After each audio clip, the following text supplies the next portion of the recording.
立法會主席。The President.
Questions. Question 1, Honorable Luk Chung-hung.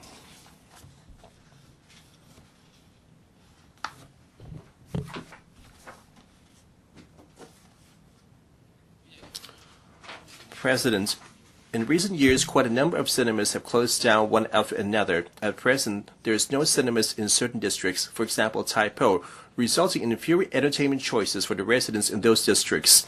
In March last year, the government announced a series of new measures to facilitate the development of cinemas in Hong Kong, with a view to assisting in movie audience building and promoting the long-term development of the film industry. However, some members of the public have pointed out that slow progress made by the government on the implementation of such measures. Regarding the measures to promote the development of the cinemas and the film industry, will the government inform this council, 1. Whether it knows, in respect of each district council district in each of the past 3 years, the number of cinemas, the respective numbers of seats and screens of cinemas, and the year-on-year percentage changes of such numbers and the average ticket price. 2. Of the latest progress made by the government on the implementation of the measures to facilitate the development of cinemas, the measures in place to assist the film industry in setting up more cinemas so that there will be cinemas in each district, as well as to encourage and assist the film industry in showing more locally produced films and lowering ticket price so as to attract members of the public to go to the movies. And 3, whether the government will consider amending the Hong Kong's planning standard and guidelines to reclassify cinemas as cultural facilities instead of retail facilities. If not, of the reasons for that, whether the government will conduct regular surveys and studies on local film consumption and the development of the local film industry in order to assist the formulation of a more comprehensive development policy for the film industry. Secretary for Commerce and Economic Development. President, and thanks to Mr. Luk's question, the film industry is among the 8 major creative industries in Hong Kong, with direct employment of 12,550 people in 2016.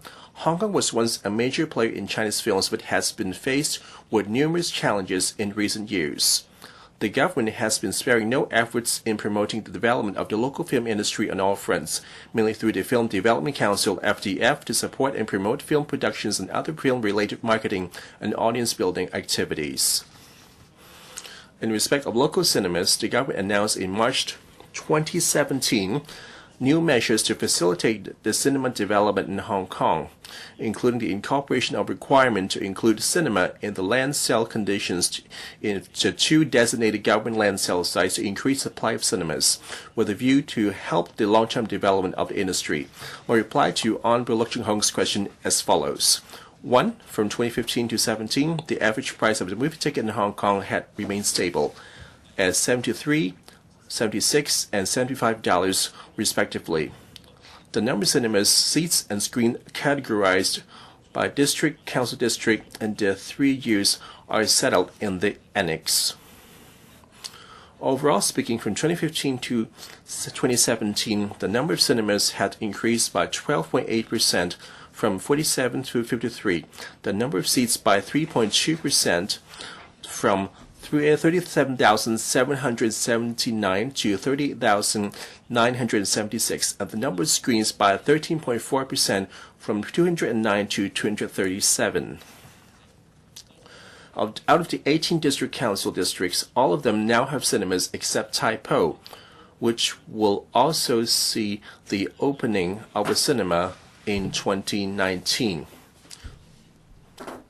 In the past 3 years, the number of seats had increased in 6 districts, reduced in 2 districts, and stood the same in the remaining 9 districts.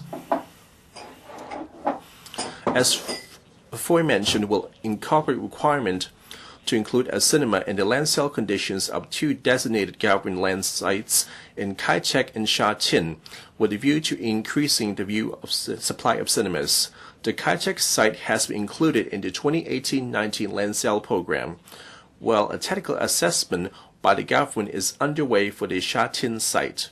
Upon completion of the relevant procedures and work, the 2 sites will be made available to the market at appropriate juncture.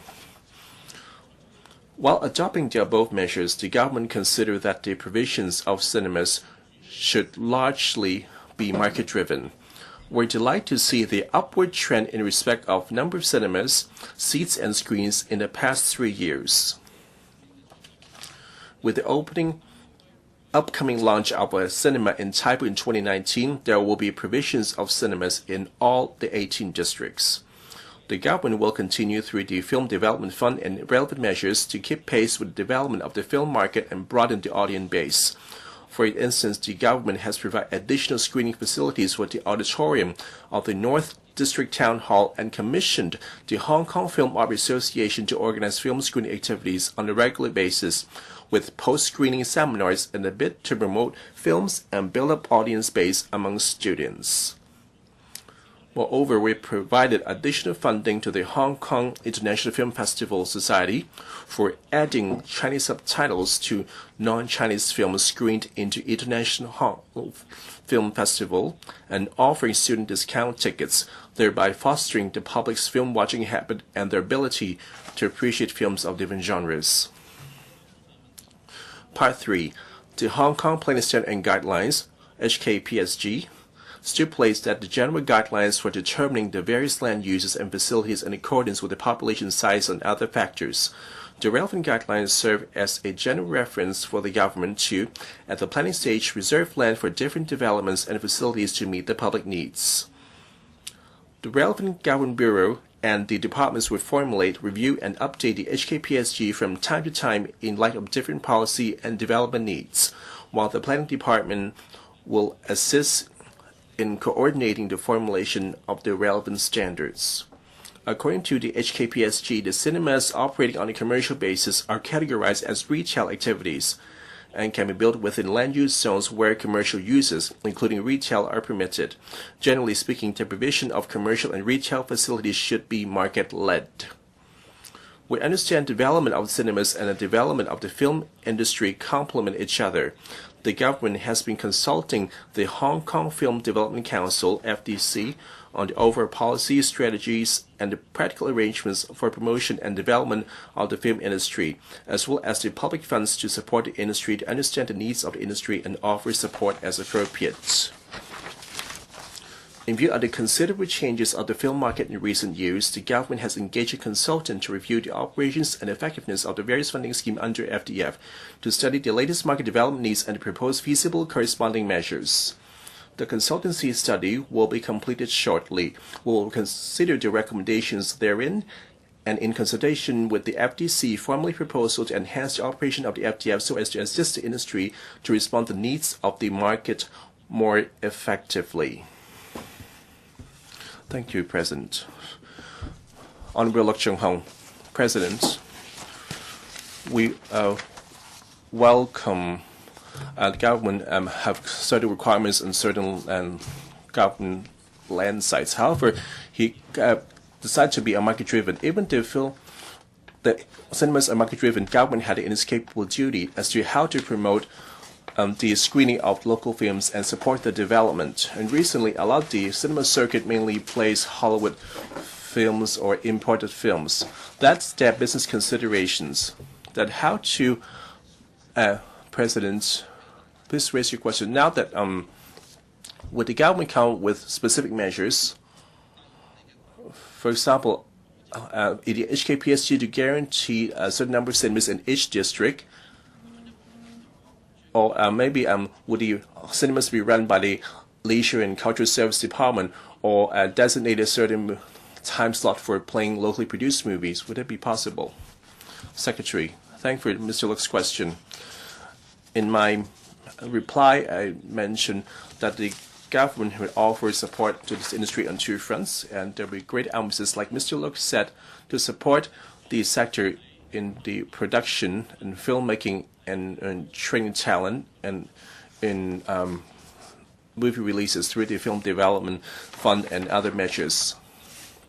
And cinemas in providing a venue had a part to play as well. As for the Mr. Luk's concern, the number and distribution of cinemas, the numbers I provided to illustrate, and for the past 2 years, the number of cinemas and screens and seats have increased. And for their distribution, and with the new cinema coming in Tai Po next year, we're able to achieve the goal of having a cinema in each district. For the bigger district where we are more shortage, for example, in North District, we have using some venues for that purpose. And the operation of the film industry is a commercial one, and the sector would hope the government will support to continue as a commercial operation instead of replacing it as a government-led. Like I outlined, we have a two-pronged approach. On one hand, we support the sector and will continue. We're glad to see the growth in this number of cinemas. Mr. Tony Chair.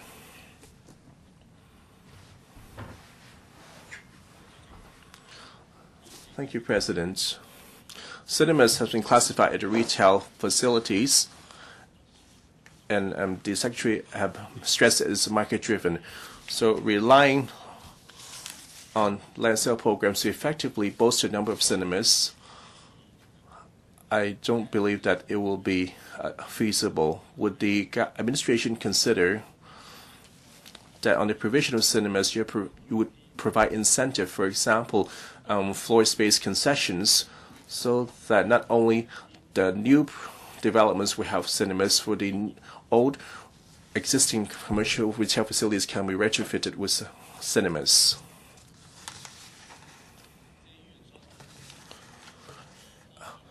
Direction mentioned by Tony Shea, like I mentioned in my reply, the government not only work through the HAPSG to guide land use for the two designated government sites in Kai Tak and Sha Tin. We find out which areas have the opportunities that we can incorporate land sales conditions to achieve this. And that is actually a new direction of our work. Besides what we mentioned recently, in Sam Shui Po, and a commercial complex will be converted in with cinema elements. So under this new policy, and for the two sites with cinema land sale conditions, and we can see that both figures, and overall speaking, the number of cinemas has increased. Mr. Kwang Chun-yu. The Hong Kong government have greatly supported the Hong Kong film industry. For example, the case of banknotes as prosecuted, as his point, and someone had tried to industry applied for a permission for the Hong Kong Monetary Authority, and yet it was permission denied. And so, under the CDBA, there's a film service division which is responsible for this kind of promotion, to have put up a website with outline to the topics related to the film industry. However, on applying for the use of props, there's no form available. We asked the Secretary, should they apologize to the sector, or whether an dereliction of duty? Something simple as making a prop back note, you would need to have applied for permission prior. Thank you for Mr. Kwang's question.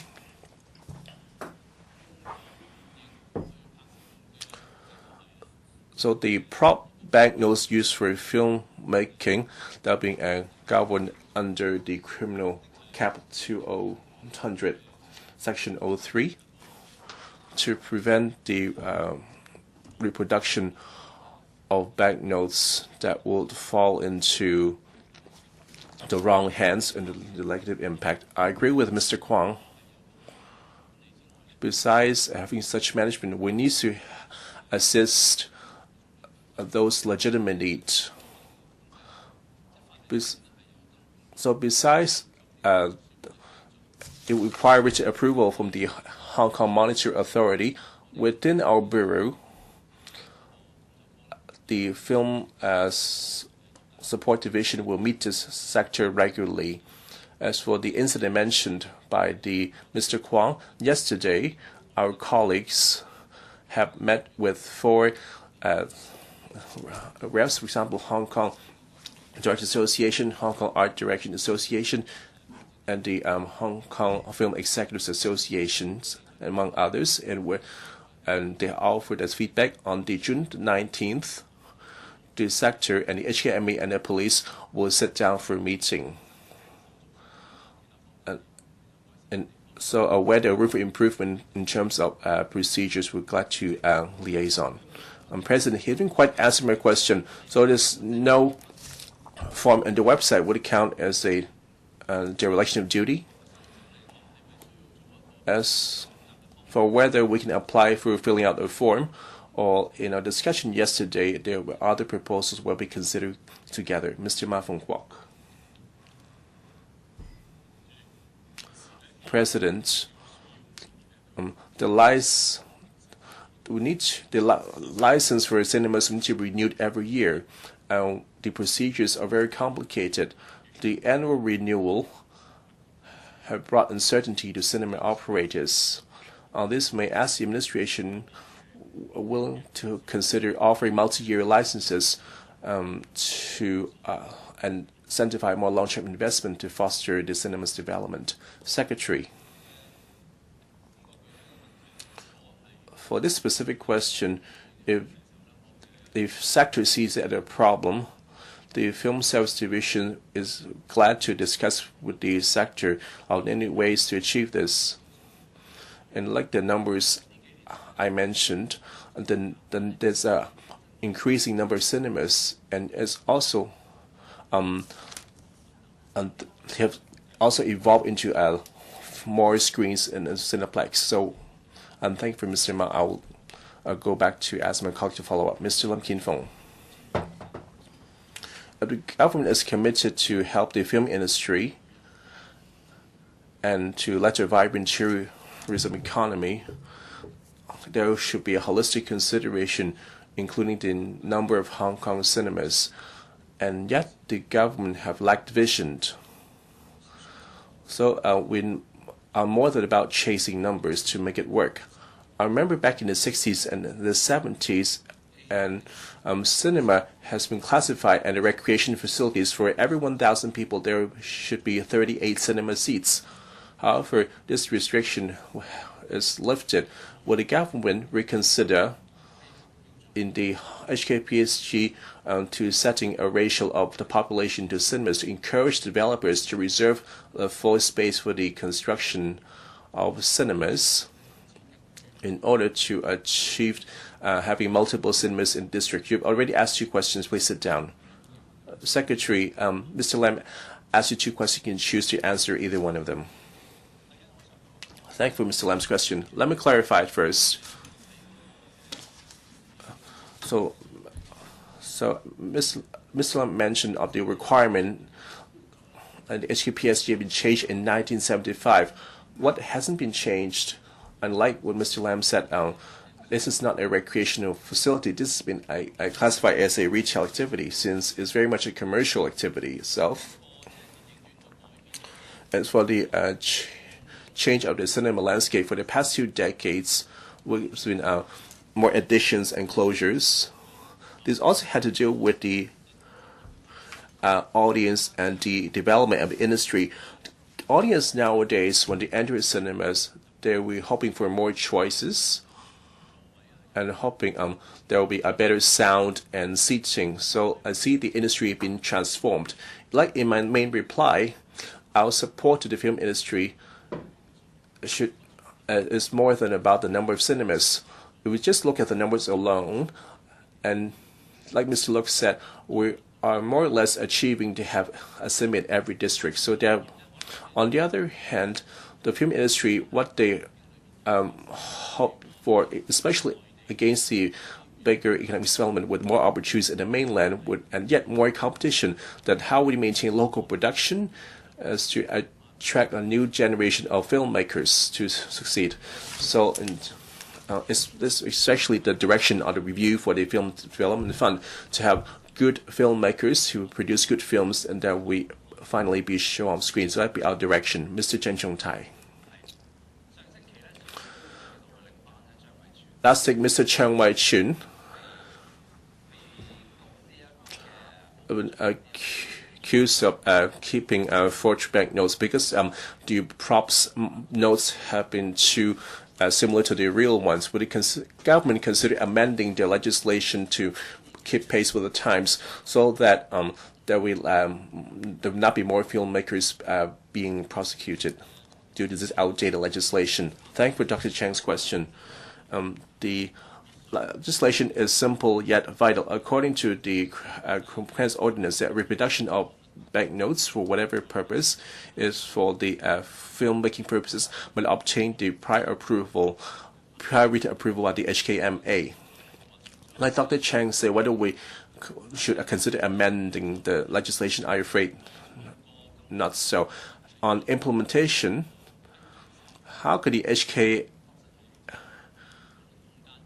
HKMA, there'll be any room for discussion and the procedures. In response to other members, recently we met with the film industry and to offer diverse views, for example, on how do we satisfy the legal requirements actually to meet the industry needs. And in the future meeting of HKMA and the police, these specific questions will be laid out for discussion. Next, Mr. Kenneth Lau.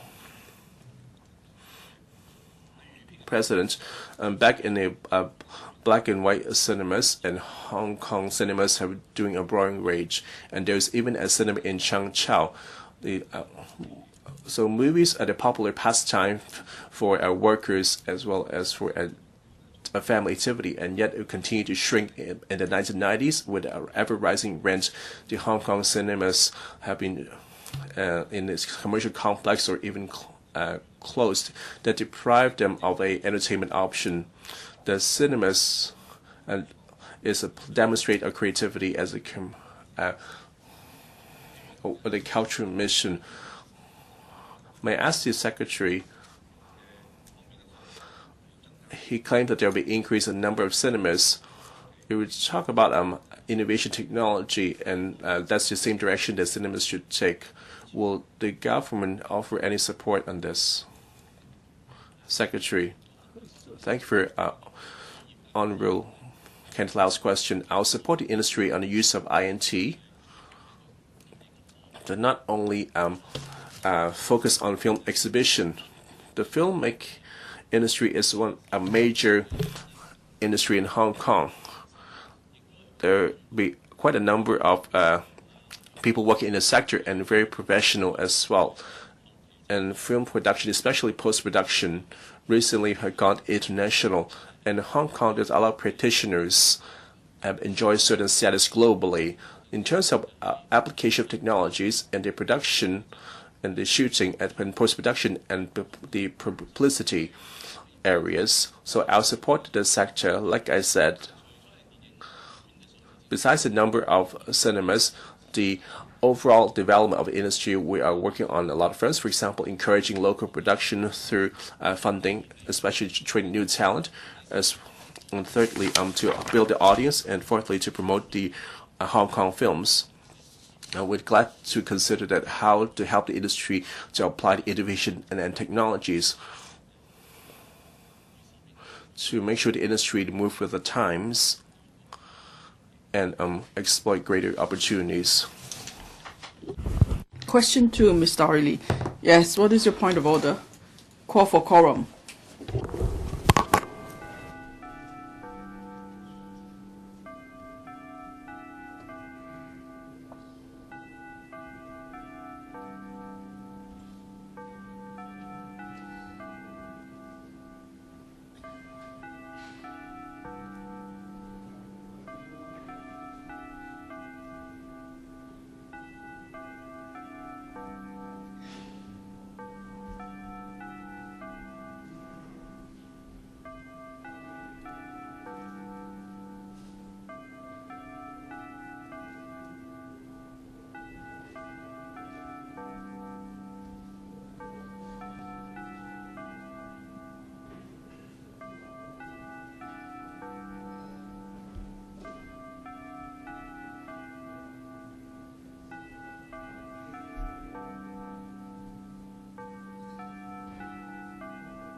請各位議員返回座位。Members, please take your seat.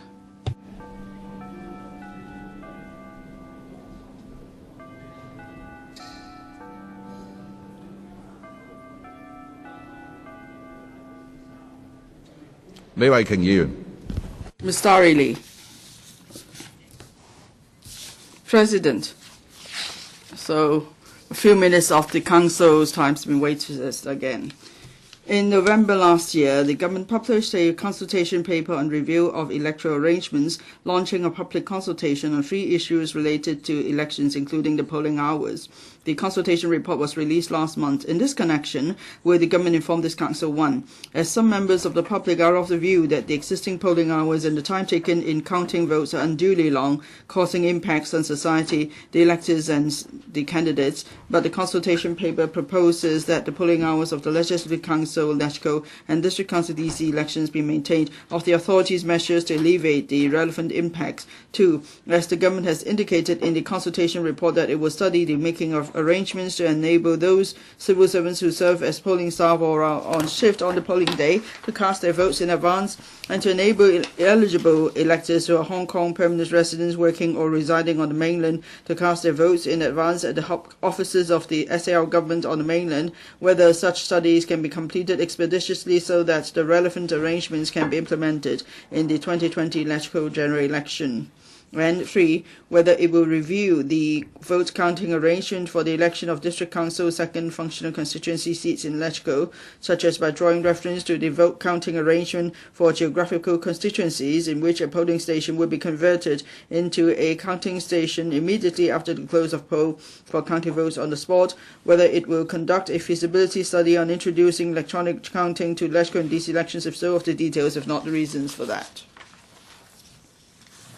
Secretary for Constitutional and Mainland Affairs. Mr. President, my reply to Ms. Starry Lee's question is as follows. The Constitutional and Mainland Affairs Bureau published a consultation paper on review of electoral arrangements in November last year and launched a public consultation that lasted for about 7 weeks on 3 issues related to electoral arrangements. The public consultation period ended in late December last year. Having collated and analyzed views received, we have published the consultation report in mid-May to set out the outcome of the consultation and our proposed way forward for the 3 issues. In respect of the polling hours of Legislative Council and District Council, LECHCO and DC elections, as mentioned in the consultation report, among the written submissions received during the public consultation period, the political parties which supported slightly shortening the polling hours pointed out that Hong Kong's polling hours were the longest as compared to other countries and regions. The advantages of shortening the polling hours are that the relevant counting work can commence earlier, thereby enabling the venues of the polling stations to be returned as early as possible on the day after the polling day, alleviating the fatigue suffered by the stakeholders concerned, as well as lessening the disturbance caused to the neighborhood of the counting stations. On the other hand, some political parties and quite a few members of the public who are opposed to shortening the polling hours pointed out that if the closing time of the poll was advanced, some electors may not be able or find it inconvenient to vote because of revised polling hours being in conflict with their working hours. After carefully considering all the views and recommendations received for the public consultation, we propose that the present polling hours of LECHCO and DC elections should be maintained for the time being before the government completes a holistic review on other issues related to polling hours. We will study a host of issues related to polling hours, including the feasibility of extending the time of procurement of venues for setting up as polling and counting stations, use of information technology in the counting process, and formulating alternative arrangements for electors who are unable to go to polling stations in person on the polling day to vote due to the shortening of polling hours, etc. We will critically examine the various operational details and legal issues involved with an aim to ensuring that elections are conducted in a fair, open and honest manner. During the public consultation period, we also received proposals from political parties and LECHCO members on arranging advance polling for civil servants who serve as polling staff and who are on shift on the polling day. and allowing eligible voters who are Hong Kong permanent residents working or residing in the mainland to cast their votes at the offices of the government in the mainland. While examining the proposal on formulating advance polling arrangements for civil servants who serve as polling staff and who are on shift, we must carefully consider the storage and safekeeping of the marked copies of the final register, ballot papers, and ballot boxes between the commencement of advance polling and the actual polling day, and how to regulate exit polls conducted on the advance polling day so as to prevent electors' voting preference on the actual polling day from being influenced by the results of these exit polls. Besides, to ensure that elections are conducted in a fair, open, and honest manner, any proposed arrangements for polling outside Hong Kong must be critically examined, such as how the polling and counting process could be effectively monitored by candidates and their agents, transportation of ballot papers and ballot boxes to and from polling stations outside Hong Kong, as well as the relevant arrangements during polling and counting, and application of Hong Kong's relevant electoral legislation and regulation during the process, the risks involved in the process, and ways of handling any emergency and unforeseen incidents occurred at polling stations outside Hong Kong, etc. As regards expediting the counting procedure, the Registration Electoral Office is proactively studying ways to introduce electronic counting of votes for the DC 2nd Functional Constituency, DC 2nd FC, in future electoral elections, taking into account the technical aspect, workflow, and cost effectiveness, etc. We have examined the feasibility of counting the votes for each of DC 2nd FC in polling stations. We consider that this option would involve much operational difficulty, as the polling staff are already responsible for the counting of votes of the geographical constituency, and most of the polling stations need to be returned to the venue management in the early morning on the day following the polling day. As for DC elections, since the number of ballot papers for respective constituencies is comparatively smaller, the implementation of electronic voting of votes, counting of votes may be not significantly reduce the counting time and achieve cost effectiveness. As such, we do not recommend the implementation of electronic counting of votes in DC elections for the time being. We will continue to review the relevant procedures and examine whether there is any room for streamlining the counting procedure. The raft of measures mentioned above, if implemented, would help facilitate early announcement of election results and alleviate the fatigue suffered by relevant stakeholders. We will actively study and follow up on these issues for the 2020 elections. Thank you, Mr. President. Ms. Starry Lee. I asked whether there are any measures to lessen the unduly long polling hours and their impacts on society, the electors, and candidates. In fact, you have not answered my question. And for my point 2 in the question, now, many people have to go to the mainland often because of work and other reasons. In fact, there are hundreds of thousands of citizens working, living on the mainland. So they frequently travel between the two places, and they should have enjoyed the right to vote as well. But for years, we've not taken into account such changes in society.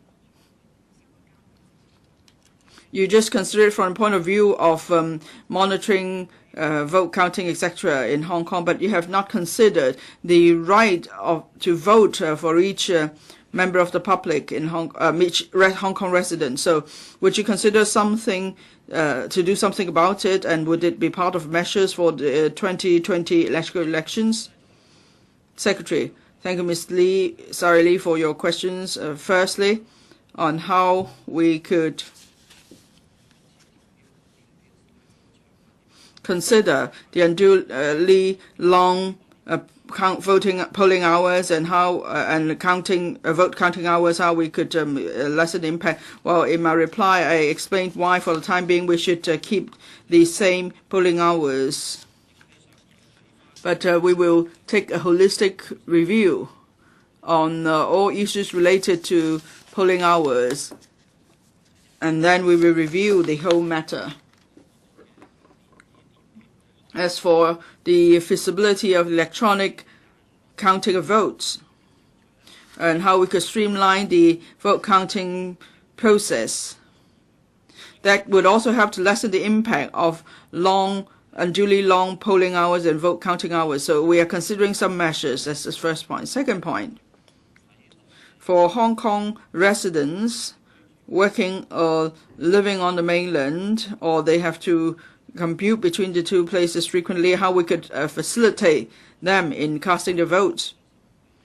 Now, there are a number of issues here. First of all, if Hong Kong resident is an eligible and registered voter, so how do we facilitate these voters to vote on the day? Do they have to come back to Hong Kong to vote, or can they vote outside of Hong Kong? So we have to consider the actual operational feasibility. And we have to see whether there will be confidence in the arrangement, because we're talking about voting outside of Hong Kong. And then for Hong Kong residents who have to frequently go to the mainland, or perhaps with Bay Area development, people will be traveling to the Bay Area more frequently. Now, and then would they still be eligible to register as voters in Hong Kong? Well, we have to consider the legal issues, and we have to look at their connection of Hong Kong and so on. So these are all issues we are now exploring, and hopefully we could put some measures in place soon. Now, our aim is that for the 2020 elections, we could implement part of the measures, because some are more straightforward, some are more complicated, so we need time to consider the measures, but we will be proactively dealing with such issues the fastest we could. Mrs. Regina Ip. Mr. President, I'm very much disappointed with the Secretary's reply, just like Ms. Starry LEE. Especially, he said he would not consider shortening the polling hours because he's afraid then some voters won't be able to vote. Now, for us, with real election experience, that argument does not hold water, because voters vote because they want to support candidate. So even like Tai Koo-shing, look at that, people would vote at 2 a.m. But if you shorten the polling hour, then the political parties will adapt to that. In the first hour of polling, there's the smallest number of people. And the last hour of polling, well, I'm sure people will be able to adapt to that very quickly if you change the voting hours. Well, Secretary, perhaps you haven't been through elections myself, and I must say that you are not in touch with the reality, really.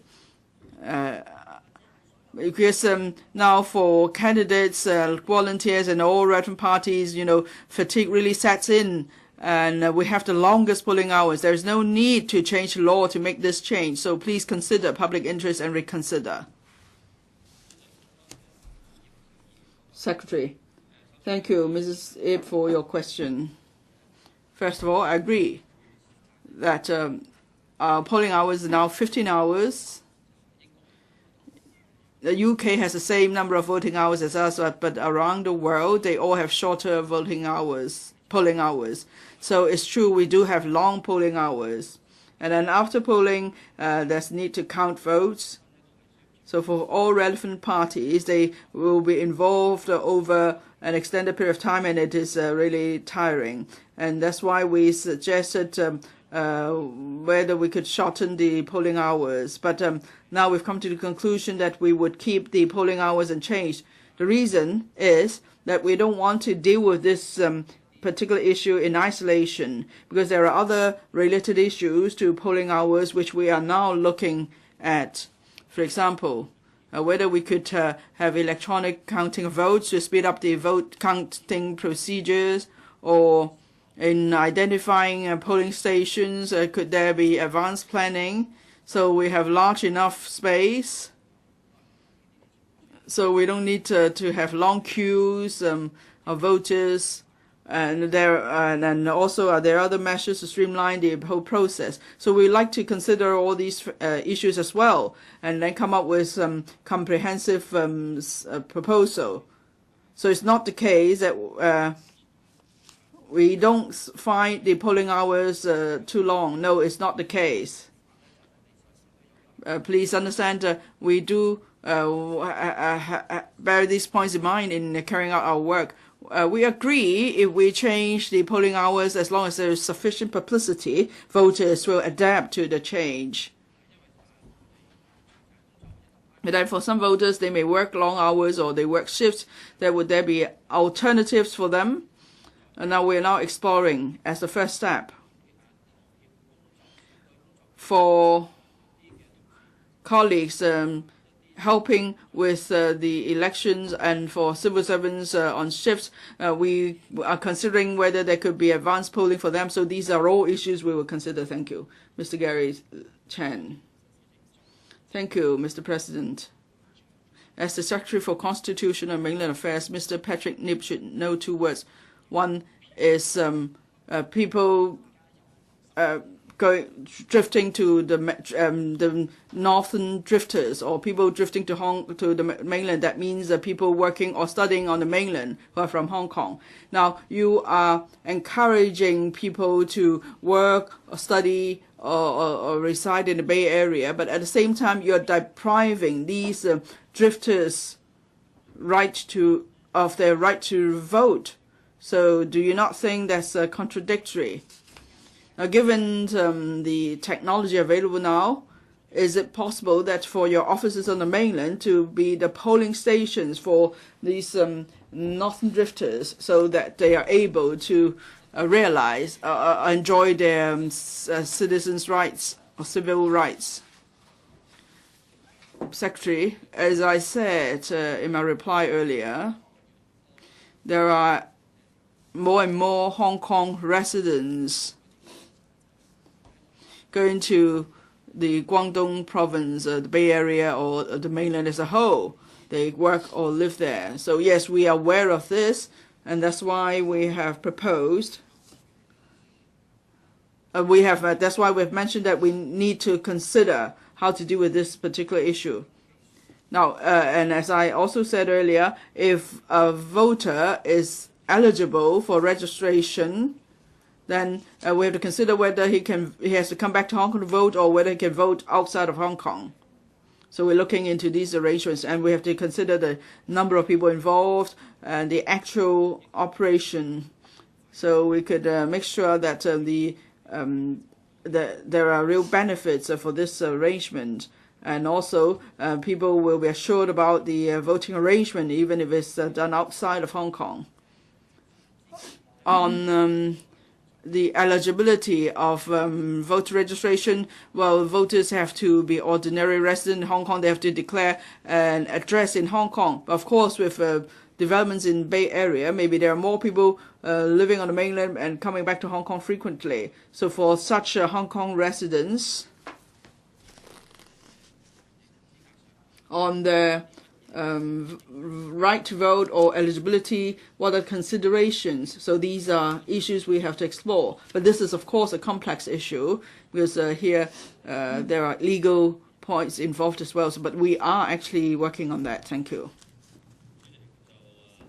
Mr. Charles Mock.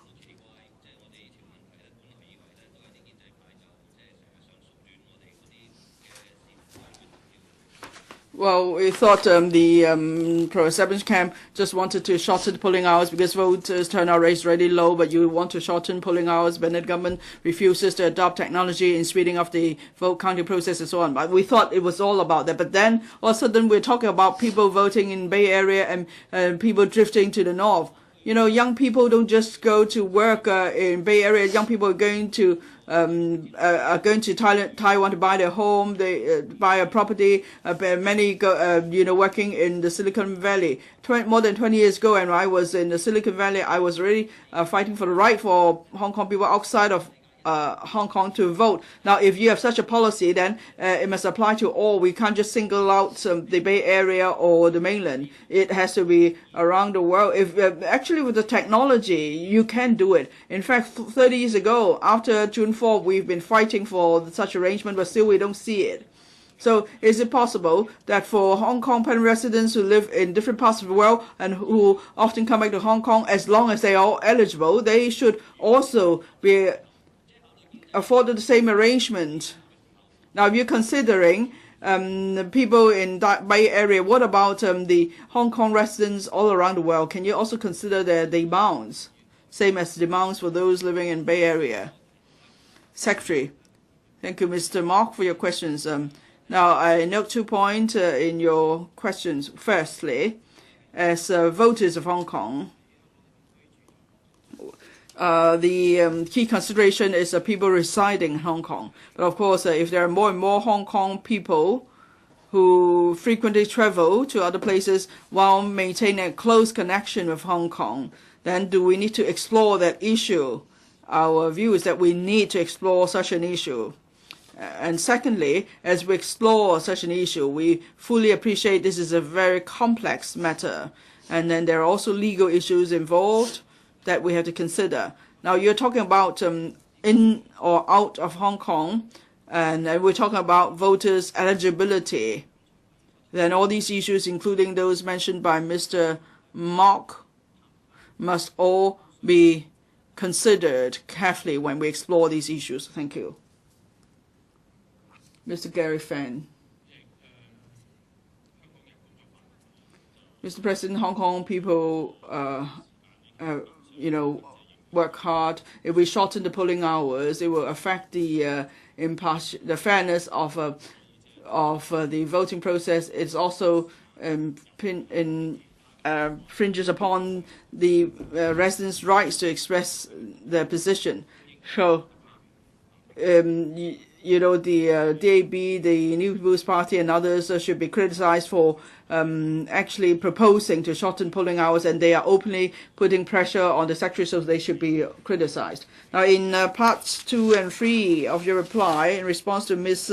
Starry Lee's questions, first one is about shortening polling hours. You said before you have comprehensive consideration of all related issues, you would still keep the polling hours the same. I support that, of course. But then the related issues you mentioned, even if you're going to proceed with those like electronic counting of votes or other alternatives, you have to try them out first to see how they work before you decide whether to shorten the polling hours. If you ask me, we shouldn't be shortening polling hours at all, and you have to try those measures out first before you actually do it. Now, in the December report, it stated clearly that the polling hours won't be changed, won't be shortened until there is more democracy in the constitutional development of Hong Kong. So it shouldn't be temporary, it should be the case, right? Mr. Fan, you've asked a question. Secretary, any response, please? Now, on Mr. Fan's question, firstly, we asked whether there's room to shorten the polling hours because we note that the 15 hours of polling among the longest in the world. But then we're just talking about a slight shortening of the polling hours, not substantial one. That's the second point. And then we've also received various views during the consultation, and there are other related issues we're looking at. So that's why we believe we should keep the polling hours unchanged for the time being. But still, we hold the view that polling hours are long. But we must state clearly that there are no other reasons why we mentioned that polling hours are long. We just recognize the fact that polling hours are long, as we're trying to see whether there's room to make some minor adjustment without affecting the fairness, openness, and honesty of the elections. So, but we've explained in reply why we're keeping the polling hours unchanged, and we are now looking into related issues in relation to polling hours. Thank you. Question number 3, Dr. Ann Chang. Some patient groups have relayed that quite a number of new targeted therapy drugs with significant benefits in curing cancers have come onto the market in recent years, but most of them have not been incorporated into the list of self-financed items, or SFIs, under the drug formulary of the hospital authority. This, coupled with the stringent eligibility criteria for applications under the Samaritan Fund and the Community Care Fund, has resulted in cancer patients who cannot afford the medication cost not being able to grasp the opportunities for treatments, thereby undermining the patient's rights and interests. In this connection, will the government inform this council, 1, whether it will request the hospital authority to expedite its appraisal procedure so as to incorporate those new targeted therapy drugs with significant benefits in curing cancers into the list of SFIs? If so, the details of, if not the reasons for that. 2, whether it will relax the eligibility criteria criteria for applications under the 2 aforesaid relief funds and raise their subsidy ceilings so that more cancer patients in need can obtain assistance? If so, of the details, if not the reasons for that, and C, whether it will consider setting up a new dedicated fund to subsidize cancer patients with financial difficulties in receiving expensive treatments, including treatments with targeted therapy drugs. If so, of the details, if not the reasons for that. Secretary for Food and Health. Mr. President, the government and the hospital authority place high importance on providing optimal care for all patients, including cancer patients, and assuring patients of equitable access to safe, efficacious and cost-effective drugs under our highly subsidized public health care system.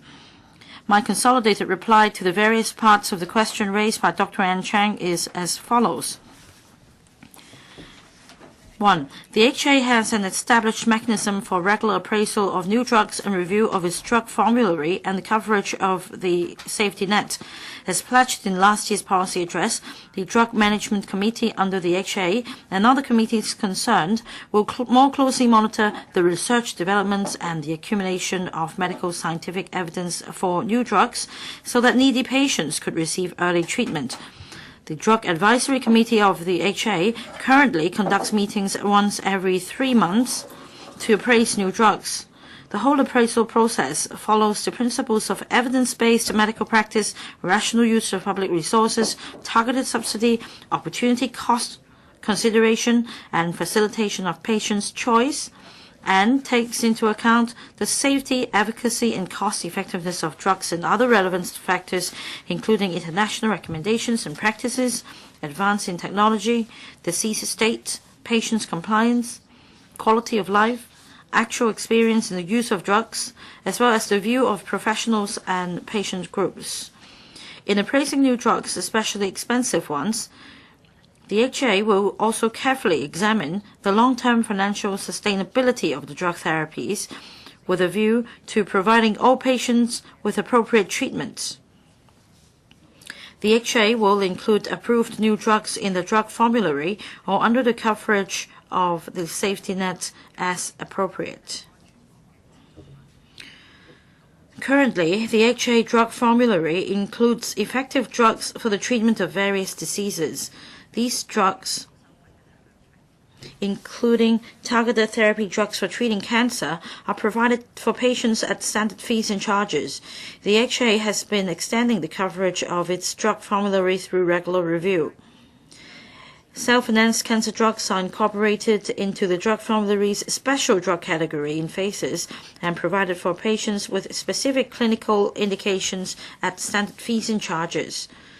The HA provides a safety net for patients with financial difficulties in respect of specific self-financed items through the Samaritan Fund and the Community Care Fund medical assistance programs, under which eligible patients are subsidized to purchase self-financed drugs covered by the safety net. As at April 2018, a total of 29 self-financed drugs proven to be of significant benefits were covered by the Samaritan Fund. Among them, 13 are for cancer treatment, of which 10 are targeted therapy drugs. To provide cancer patients with more support, the government and the HA launched the first phase program of the CCF medical assistance programs in August 2011 to offer patients financial assistance to purchase specified self-financed cancer drugs which have not yet been brought into the Samaritan Fund safety net but have been rapidly accumulating medical scientific evidence and have relatively high efficacy. As at April 2018, a total of 16 self-financed cancer drugs have been covered by this program, and 13 of which are targeted therapy drugs. The appraisal of drugs is an ongoing process driven by evolving medical evidence, latest clinical developments, and market dynamics. At this stage, more scientific evidence is required to confirm the clinical efficacy and cost-effectiveness of most newly developed drugs for cancer treatment and the actual benefits to patients. The HA will keep abreast of the latest development of clinical treatment and scientific evidence, heed the views and suggestions of patients groups, and continue to review the drug formulary and the coverage of the safety net under the principle of rational use of limited public resources while maximizing the health benefits for patients in need. The HA is also examining the extension of the coverage of the CCF medical assistance programs to provide patients with subsidies for specific drug treatments according to individual patients' special clinical needs, including subsidizing eligible patients to participate in compassionate programs of individual pharmaceutical companies. To alleviate the financial burden on cancer patients, the HA has been in close liaison with pharmaceutical companies on the setting up of risk-sharing programs for specific cancer drugs. Under the programs, the HA patients and pharmaceutical companies will contribute to the drug costs in specific proportions within a defined period, or the drug treatment costs to be borne by patients will be kept. The aim is to facilitate patients' early access to drug treatments and provide the patients with sustainable, affordable, and optimal drug treatments in the long term. The HA has commissioned a consultancy study to review the current financial assessment and patients' co-payment mechanism under the Samaritan Fund and the CCF medical assistance programs. Improvement measures will be put forward in the light of the review findings, with the aim of providing more appropriate assistance for patients in need. The government has earmarked funding in the 2018-19 budget for this purpose. Actual use of the funding will be subject to the review findings and recommendations. Thank you, Mr. President. Dr. N. Chang. Mr. President, I'm happy to learn from the Secretary's reply that in the next financial year, in the budget, more financial resources will be put in to help cancer patients. I hope that Secretary will heed my view. At the moment, under the CCF medical assistance programs, the scope of assistance can be enhanced, including examination and drugs not registered under the drug formulary cancer treatment category. And if these drugs are registered elsewhere, I hope that these drugs can be included. And also, regarding third part of my question, I hope the Secretary would consider, if necessary, setting up a dedicated fund to help cancer patients with special financial difficulties. They may need new drugs. Secretary. Thank you, Dr. N. Chang, for her questions. We have noticed that in the community there is demand for cancer treatment drugs, and that some of these cancer treatment drugs are expensive. Apart from the CCF and Samaritan Fund and the medical assistance programs therein, there are also views from the community, and we have therefore engaged a consultant to conduct a study on the co-payment mechanism. So we already have a mechanism. In terms of the patient's co-payment mechanism, there are views on the certain drug categories. So we have engaged a consultant to look into this matter. Regarding financial resources, as I mentioned just now in the budget, funding has been earmarked, and once the findings of the study are ready with recommendations and improvement measures, and if financial resources are needed, we do have resource support. Professor Joseph Lee. Mr. President, Secretary mentioned that a consultancy study has been commissioned to review the patient's co-payment mechanism. But in our sector, we understand we have technological advancements in terms of immunotherapy and agents, medical agents, and also cancer treatment drugs, targeted drugs. The Samaritan Fund has a mechanism to assist those in the grassroots sector. But let's not forget what is meant by efficacious using an empirical-based approach. Whether or not it's a self-financed drug or is included in the drug formulary, even if the HA is willing to include it in the drug formulary, it costs some $30,000–$40,000 a month for a patient. You haven't replied to this point in your answer. That is, would you set up a dedicated fund for certain cancer patients, such as those in the middle class, to apply for subsidies? Because otherwise you need to exhaust your own resources before you apply for the Samaritan Fund or the CCF. Well, Secretary, we have the middle class falling outside the safety net. Will you set up a dedicated fund as a safety net for the middle class so that they can seek appropriate help?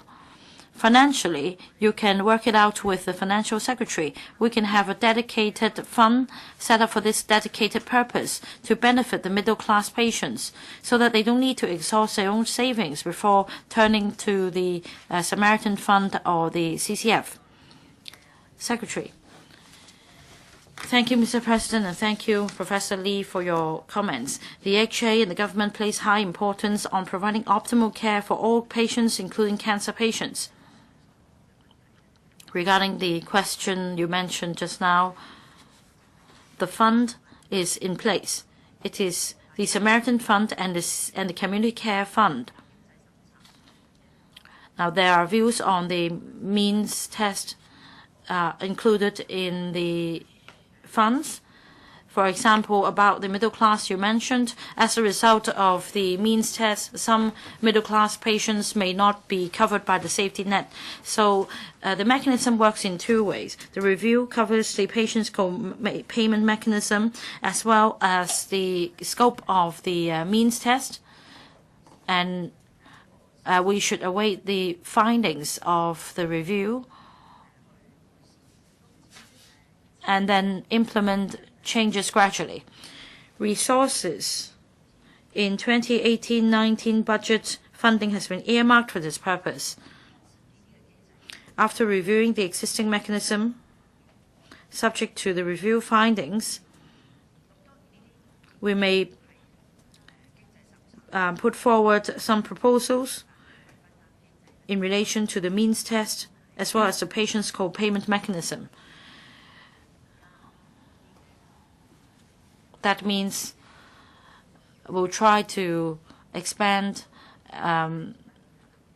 our work and supplement the safety net to cover to give a wider coverage. So apart from views from members, we'll also seek views from patients groups, as well as development of other drugs under the HA's drug formulary. Dr. Fernando Zhang. Mr. President,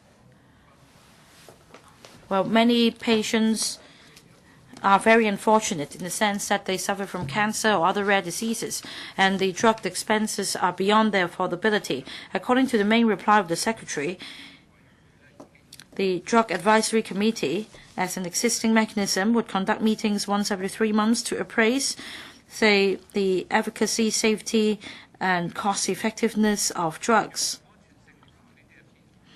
Well, safety, efficacy, cost, of course, these two are necessary. Whereas for cost-effectiveness of drugs, for the ultra-expensive drugs for cancer patients and other patients, it is quite an adverse principle undermining their interests, because if you use the same cost to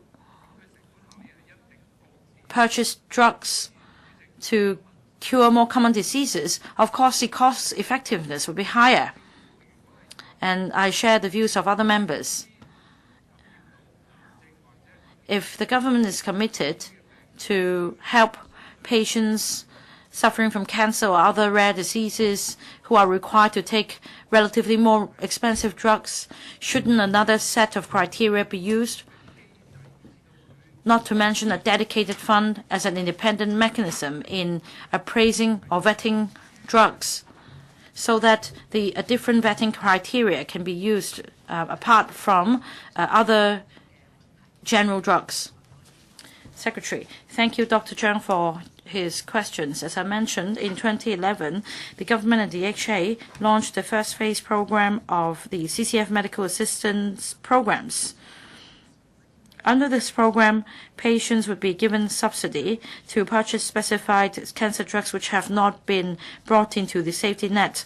But for these drugs, they have relatively higher efficacy. They're backed by scientific evidence, and these drugs are relatively more expensive.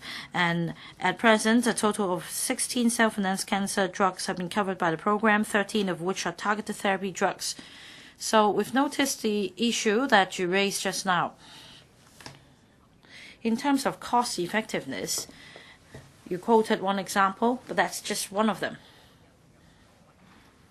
The Drug Management Committee would also look at the patient's needs, because apart from safety and efficacy, clinical needs as well as interests of the patients are also very important factors. Now, one of the factors for consideration is cost effectiveness of the drugs. Now, that's one example you just quoted. But on top of that, in terms of procurement of drugs, negotiation is needed between the HA and pharmaceutical companies. So a responsible approach would be to reach an agreement with the pharmaceutical companies which would bring the greatest benefit to patients at the cost that represents optimal use of public resources. The HA, of course, would put patients' benefits first, not just focus on cost effectiveness. Mr. Wu Chi-wai. Thank you, Mr. President. In the Secretary's main reply, she pointed out that the government would continue to uphold the principle of optimal use of public resources and providing help for the appropriate assistance for patients in need in considering the scope of the drug formulary. Now, for new drugs, in terms of clinical efficacy, there may be variations. When the new drug is first developed, you may not meet the eligibility criteria of benefiting the most number of needy patients. But it takes time. Perhaps when a new drug is developed, it may have a 30 to 60% efficacy. That means it may work on individual patients, but not all patients. So would you adjust this criteria or principle of the greatest clinical benefits for patients? Would you consider changing this principle in considering the subsidy of drugs for patients instead of confining your approach to cost effectiveness of drugs? Because otherwise, many needy patients may not get the best help. Thank you, Mr. Wu, for your questions. Indeed, the Drug Advisory Committee of the HA regularly meets once every 3 months to appraise new drugs. Following the principles of evidence-based medical practice, rational use of public resources, targeted subsidy, opportunity cost consideration, etc. Apart from these principles, facilitation of patients' choice is also included. And there are also other factors. For example, international recommendations and practices, advance in technology, disease state. So about bringing the biggest benefit to patients, it depends on the disease state of the patient and patient compliance, quality of life, and the actual experience in the use of drugs, and very often the views of professionals and patient groups.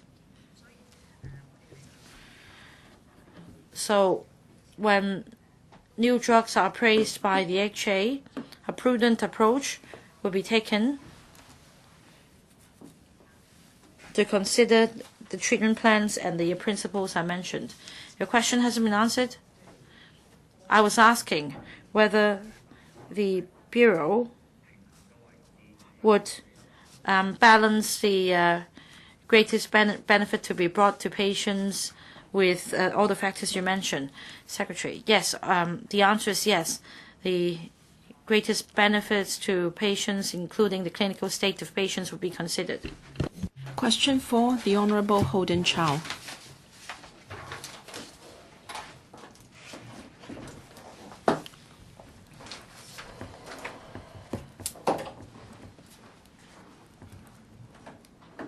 Thank you, President. At present, the Department of Health provides vaccines and boosters for children from birth to primary 6 under the Hong Kong Childhood Immunization Program, or the HKCIP, in order to protect them from 11 infectious diseases such as measles, poliomyelitis, and chickenpox. Parents may bring their children from birth to 5 years of age to the various maternal and child health center for immunization. Inoculators of DH will visit primary schools to provide immunization service to primary students. Moreover, children aged 6 months to under 12 years are eligible for free and subsidized seasonal influenza vaccination via the Government Vaccination Program, GVP, and the Vaccination Subsidy Scheme, VSS, respectively. In this connection, will the government inform this Council, 1, of the number and percentage of children in the relevant age groups receiving the various types of vaccines and boosters under the immunization program, as well as the number of inoculators visiting schools to provide immunization service in each of the past 3 years? 2, of the number of primary schools participating in the outreaching SIV activities at schools organized under VSS in each of the past 2 years, and the number of primary school children thereby receiving vaccination. The total number of children receiving free SIV via GVP in each of the past 3 years. And 3, whether it will consider including SIV in the immunization program in the near future and deploying inoculators to schools to provide SIV for primary students. If so, of the details, including the additional number of inoculators needed to be recruited. If not, the reasons for that.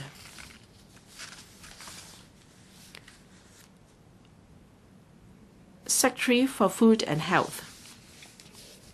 President, vaccination is an effective means to protect oneself against infectious disease, and the government is currently conducting several free vaccination programs or subsidy schemes to provide free or subsidized vaccination services for children of different target groups.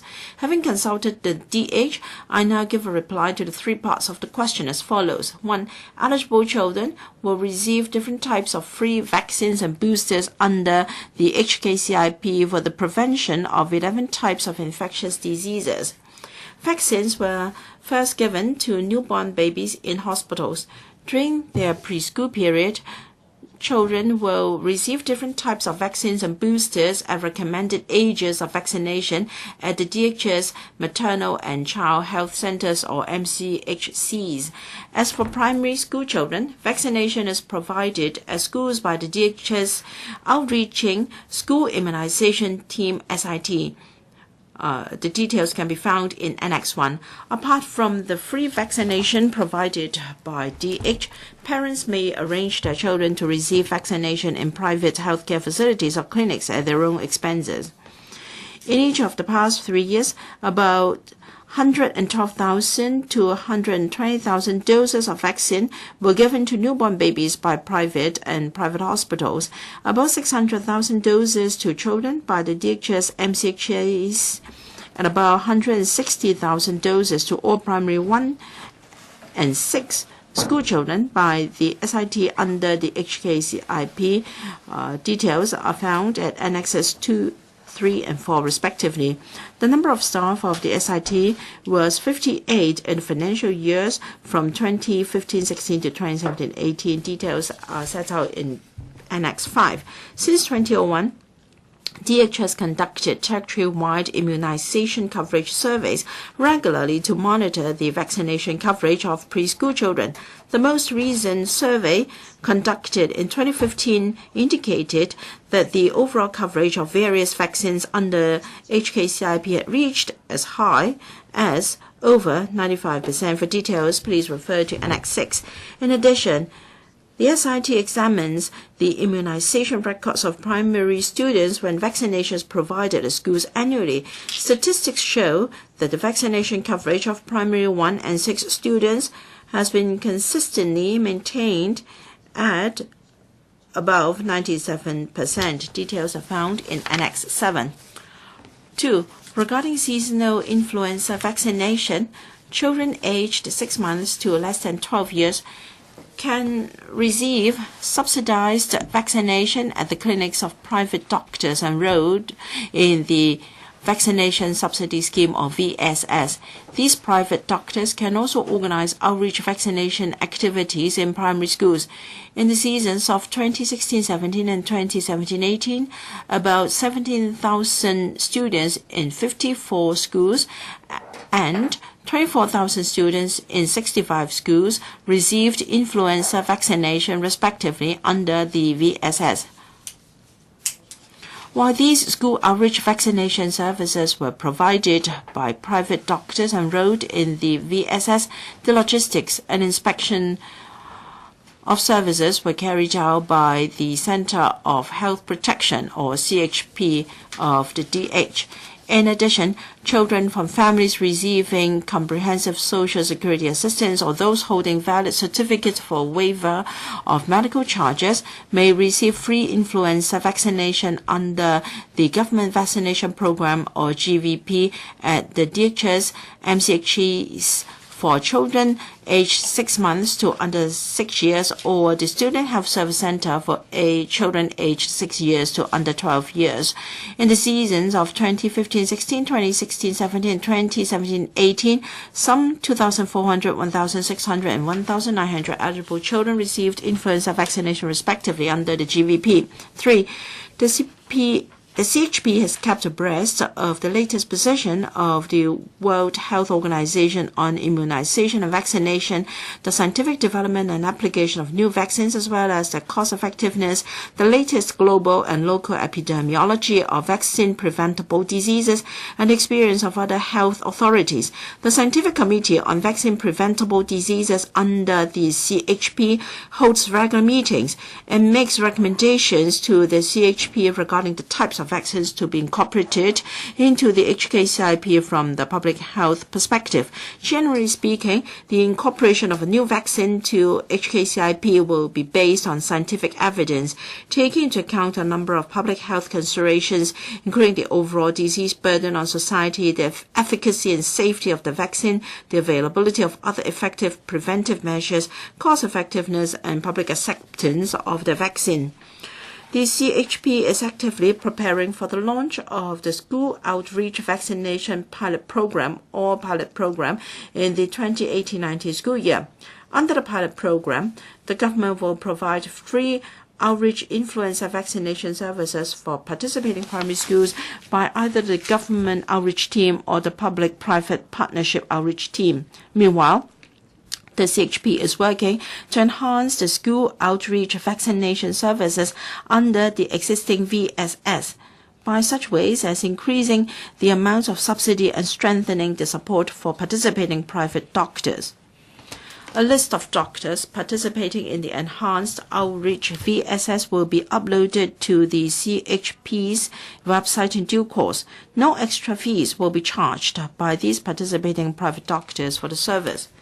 Primary schools which will not participate in the pilot program may take the initiative to invite private doctors on the list to provide free outreach vaccination services at their schools.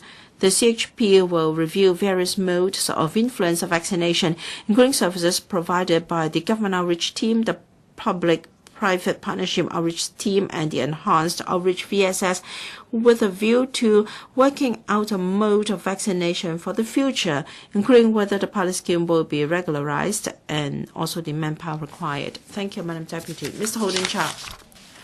Madam Deputy, the reason for asking this question is we've always have this loophole.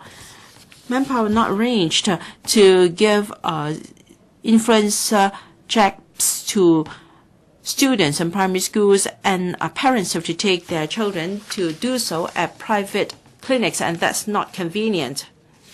And the coverage of our school children on influenza vaccination is lower than other advanced countries, since the government has decided to run a pilot scheme for primary schools. I'd like to know the manpower arranged for all primary schools in Hong Kong to cover all the primary school children for free influenza vaccination. Secretary. Thank you, Mr. Chow, for your question. Currently, or in fact in the past 2 years, we have got vaccination subsidy scheme to cover primary schools. It's just that primary schools have to take the initiative to make the arrangements. I have already given you the figures for 2016, 17, 2017, 18, and 54 and 65 schools received vaccination for influenza respectively, and the statistics are far from satisfactory, and we would like to boost the figure. In the coming flu season, we've arranged a pilot scheme. Under the pilot program, we'd like to use different modes of service delivery to see how the service should be regularized, and also to assess the manpower requirement. The Department of Health offers a GVP at schools, and the service and manpower is entirely provided by the Department of Health, and of course schools have to accept the service. And we are making arrangements with schools. And the second type of service is a public-private partnership outreach scheme. We enhance our support to private doctors, and they will visit schools to provide influenza vaccination. So the service will be provided at schools. Again, we are making arrangements with schools with the assistance of the Education Bureau. We are going to ascertain the wish of primary schools. And the third mode is some schools may like to invite private doctors on our list and familiar to these schools, and this is acceptable. So we have this enhanced VSS. And what is the enhancement under this scheme? The level of subsidy is enhanced, and we've also taken on board views from members of the public, and that is the transportation of vaccines to schools and the disposal of chemical waste, namely the vaccines after the injection. Special vehicles will have to be deployed for transportation of vaccines to schools and chemical waste to the facilities afterwards. The administrative work will be supported by the Department of Health under this enhanced VSS. So we have 3 different programs hoping to enhance the coverage of vaccination. Of course, some parents would like to take their children to receive the vaccination at private clinics. So we've enhanced the level of subsidy to private doctors. That is, the vaccination will be free of charge. Mr. Ip Kin Yun. Thank you, Madam Deputy.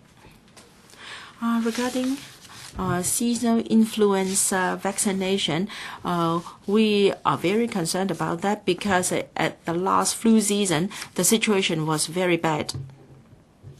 So we welcome the pilot program to be launched by the government. As far as I know, primary school principals like this scheme because they are not very confident in the current scheme, but they have high hopes for the coming pilot program. However, I would like the Secretary to clarify the following. According to briefings, we heard that the pilot scheme will only cover 50 primary schools, and then later we saw reports that 200 schools will be covered, and that is a far cry from the original reported number of 50. And this is very important to containing the outbreak of flu in Hong Kong. And schools were told that the results would be made known to them in May, but this is already June and many schools haven't heard about the outcome yet. Can you please inform us of the progress? Secretary. Thank you, Mr. Ip, for your question. The outreach team, as I said, would cover 3 types of programs.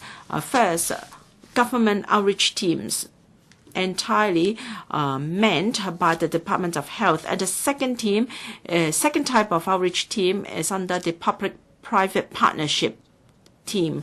And private doctors will provide the service at schools. And the third is the enhanced VSS. Under this scheme,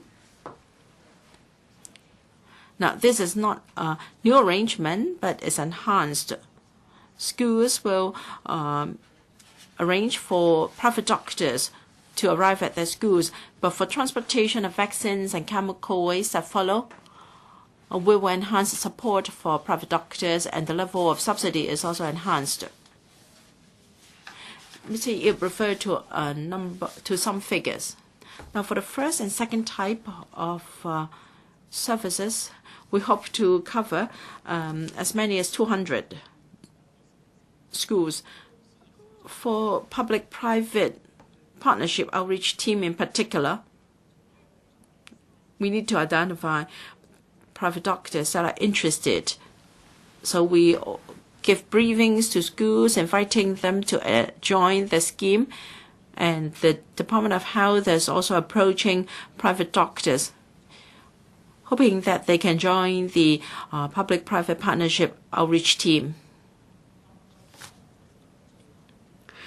The final number of doctors participating is not yet finalized, but we are pressing ahead at full steam, and we hope to have the latest information for liaison with schools ASAP. Mr. Michael Tian, Mr. Wu Chi-wai, you have a point of order. Are you asking for a quorum? Yes.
請各位返回座。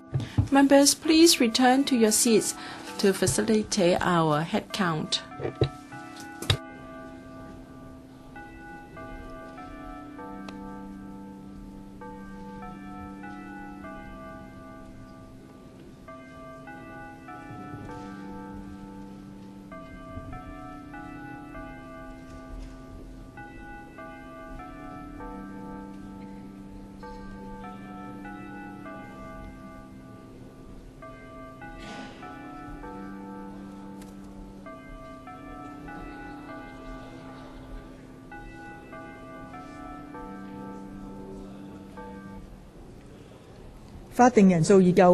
We have a quorum.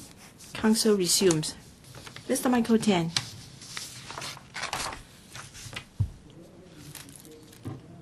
Secretary, in February, in C question time, I proposed to the administration that in all KGs and primary schools, we have a vaccination team. Back then, the CE said it wouldn't work, and then in around March, the government started the pilot scheme for the government outreach services. I'm pleased to see that the CE actually has a very soft heart, and she has changed her mind since. But then you are only organizing a pilot scheme in between January and March this year. Because of flu, we lost over 300 lives, and Macau 3. This is because the immunization coverage for that age bracket was 70 to 80%. I think this is the target for us to reach. For KG and primary school children, we have to reach a coverage rate of 80 to 70%.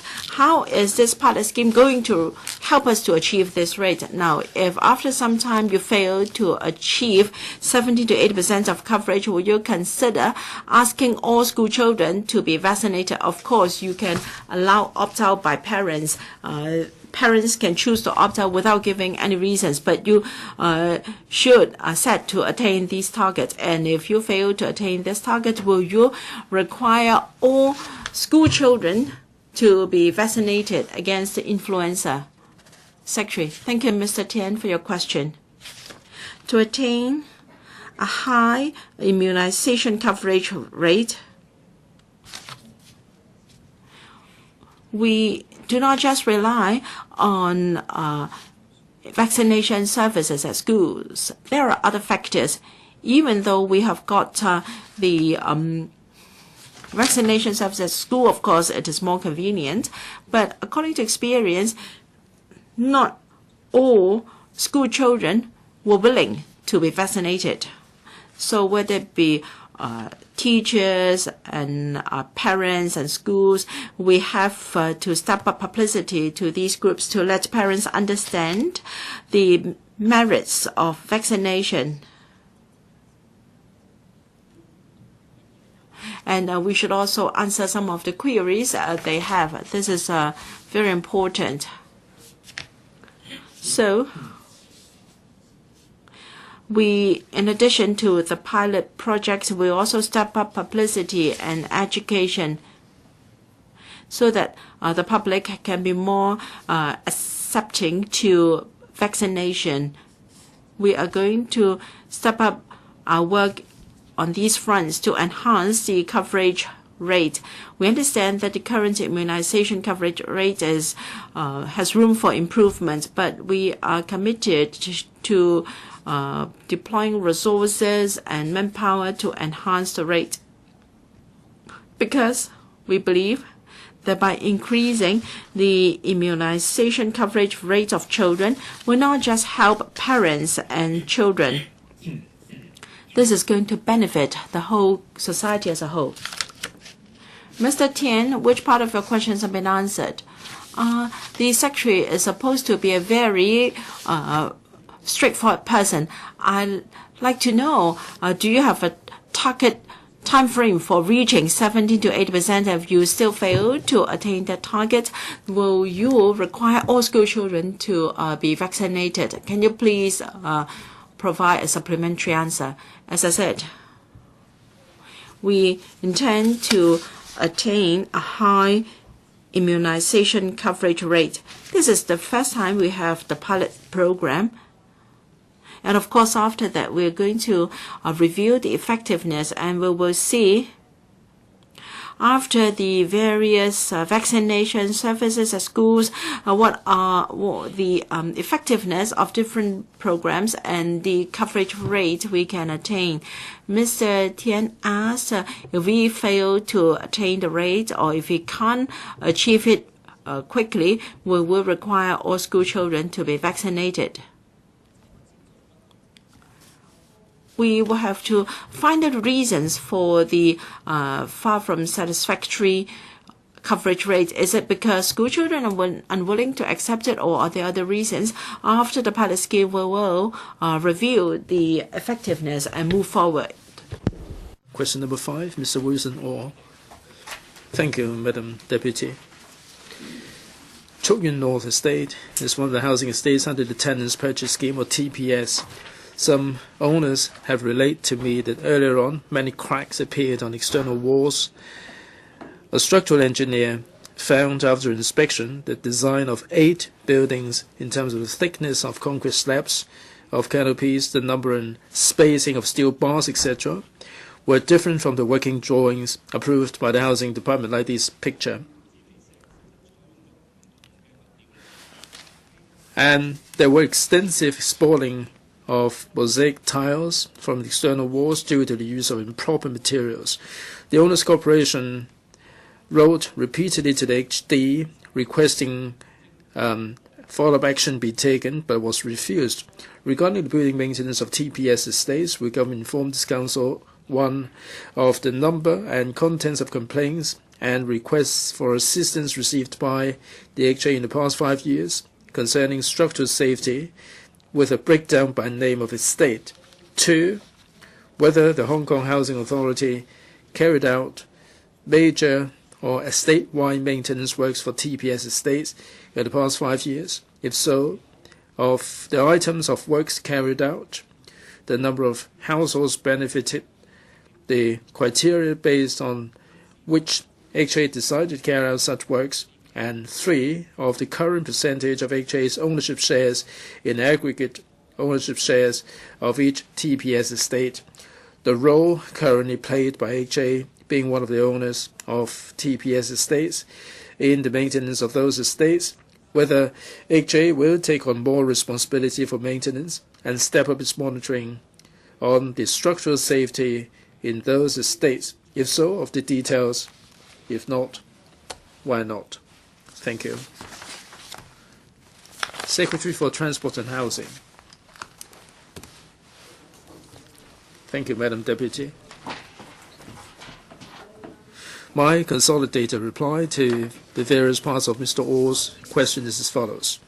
The Hong Kong Housing Authority launched the Tenants Purchase Scheme, TPS, in 1998 to enable public rental housing tenants to buy the flats they lived in at a discounted price, thereby helping to achieve the then policy objective of attaining home ownership of 70% in Hong Kong in 10 years.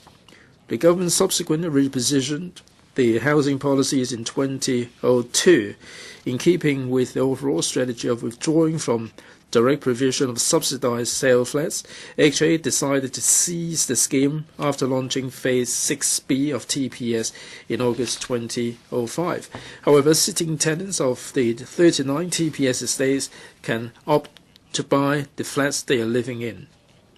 HA has carried out comprehensive investigation and completed all necessary maintenance and repair prior to the sale of individual TPS estates.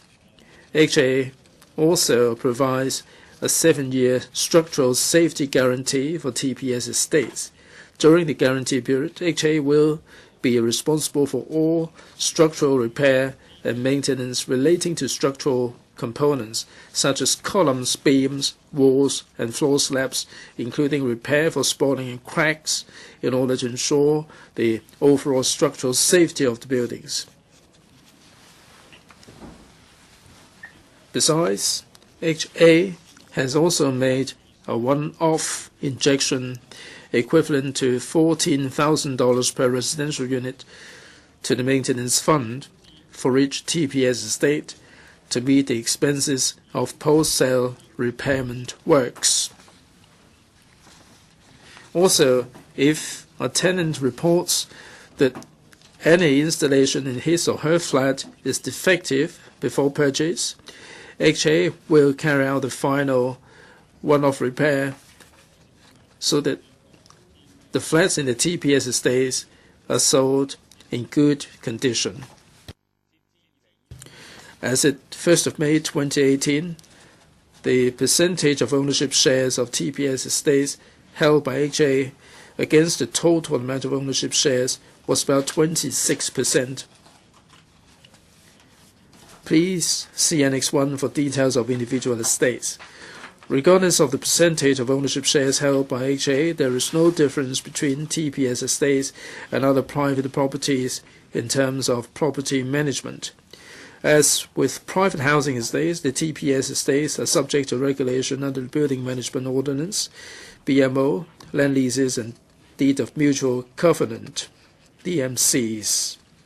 Day-to-day estate management matters are discussed and resolved in meetings of management committees or general meetings convened by OCs pursuant to BMO and DMCs. At present, all TPS estates have already formed their OCs, which have appointed property management companies to undertake the management and maintenance of common areas and facilities in the estate.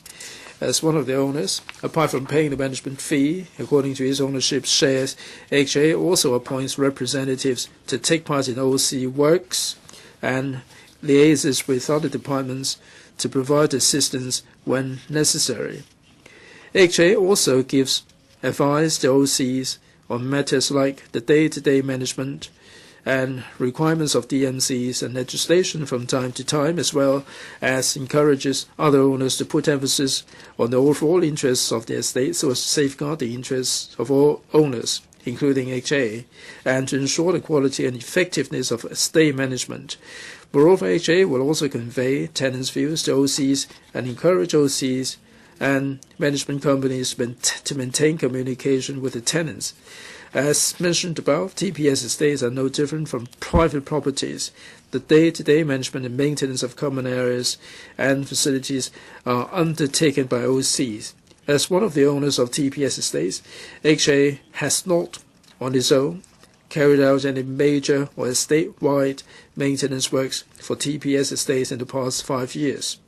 Currently, the Independent Checking Unit, or ICU, under the Permanent Secretary for Transport and Housing, has been carrying out building control under the Buildings Ordinance over properties developed and sold by HA, including TPS buildings, in accordance with the delegated authority from the Director of Buildings and the prevailing policies and guidelines of the Buildings Department. In the past 5 years, ICU received about 5.5 cases of complaints and requests for assistance concerning the structural safety of buildings in each TPS estate per year on average. Please see details in Annex 2. ICU does not maintain any breakdown of these cases by category. Regarding Chok Yuen North Estate, in the question, is then construction work was undertaken by the works contractor according to the working drawings endorsed by HA, and the construction process and engineering quality control were under the direct supervision of professional project team. HA has in place stringent regulatory procedures on the construction of reinforced concrete. Only steel bars that have passed the relevant tests are permitted for use. In case of any irregularity is identified during the HA's inspection of formworks and steel fixing, the contractor will be immediately notified for rectification. HA will also conduct inspections and acceptance tests upon completion of steel fixing by the contractor. If any steel reinforcing bars are found to be non-compliant with the working drawings, the contractor will be instructed to conduct modification immediately.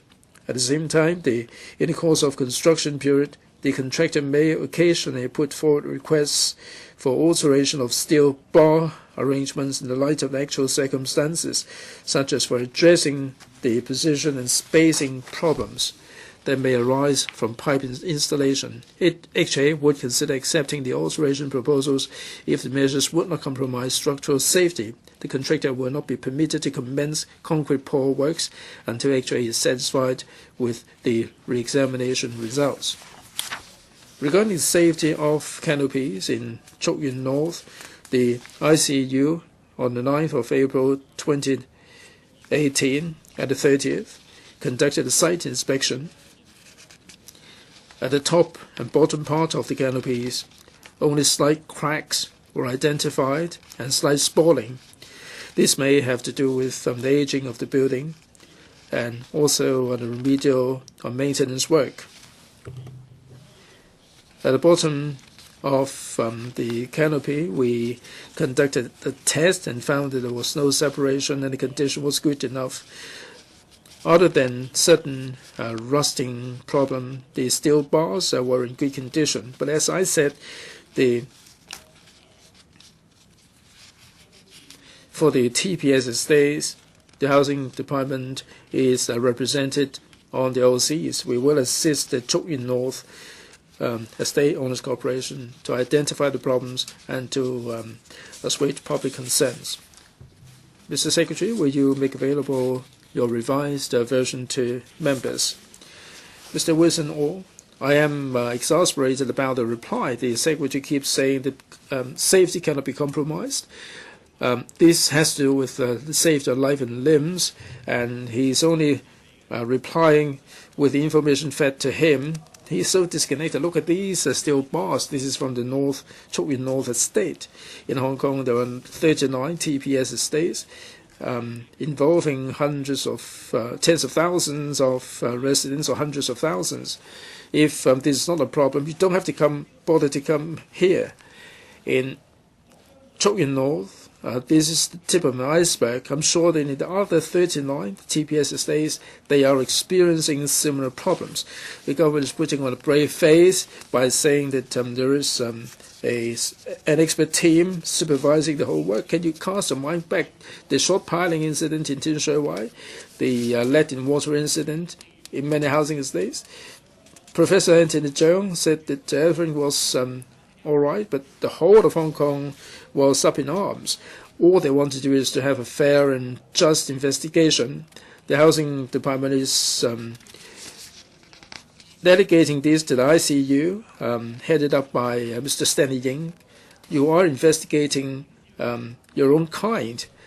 The OC has engaged professionals to do this. Now, this is a matter of your words against theirs. Will you tell us, Mr. Secretary, that life and limbs are at risk, safety cannot be compromised, and you're going to engage a third party to look at the problems to assuage public concerns? Secretary. Thanks very much, Mr. OR, for the question. As regards the management and regulation of the TPS estates and also the safety guarantee, I've already made a detailed reply. I fully respect Mr. Orr's position if it doesn't seem to be happy with this. But in terms of the supervision, the construction work, the HA and the HD are very professional. They are dealing with the issue in a responsible manner. As regards individual housing estates, I think we have to look at the facts. I mentioned the ICU a moment ago. They conducted a site visit and exercised their own professional judgment. And they conducted an investigation on site. I'm sure we may not see eye to eye, but the fact remains whether the structural safety is at stake. In our report, structural safety is not in question, and there are no irregularities picked up. Under these circumstances, as I said in the principal reply, in individual housing estates, there are problems that have given rise to concern. I appreciate that. As regards the canopies in Chuk Yuen North, I've given the undertaking that the HD representative would assist the OC to carry out the relevant work to work out the problem to assuage public concerns. Mr. Jimmy, Madam Deputy, thank you. The Secretary said many times that there is injection into the maintenance fund and there is a 7-year guarantee period. I think he has shifted the focus. When you purchase a property, you're purchasing a property which is in compliance with the regulations. When there are problems with the concrete slabs, the number of reinforcing bars and the spacing and so on, when they are found to be not in compliance with the drawings, and there is spoiling of the mosaic tiles because of the substandard materials. Now, when people purchase their own property, they want the property to be in compliance with all the requirements. That's the subject matter. The administration seems to be shifting the focus, and they're saying that no problem, I'm going to fix it for you. If there are structural problems, if there are hazards, or even if the structure is sound, but the reinforcing bars and materials are not in compliance with the drawings approved, then you're buying something else instead of buying an orange, or you're buying an apple. Will the government do something about the situation? Secretary, thanks very much for the question.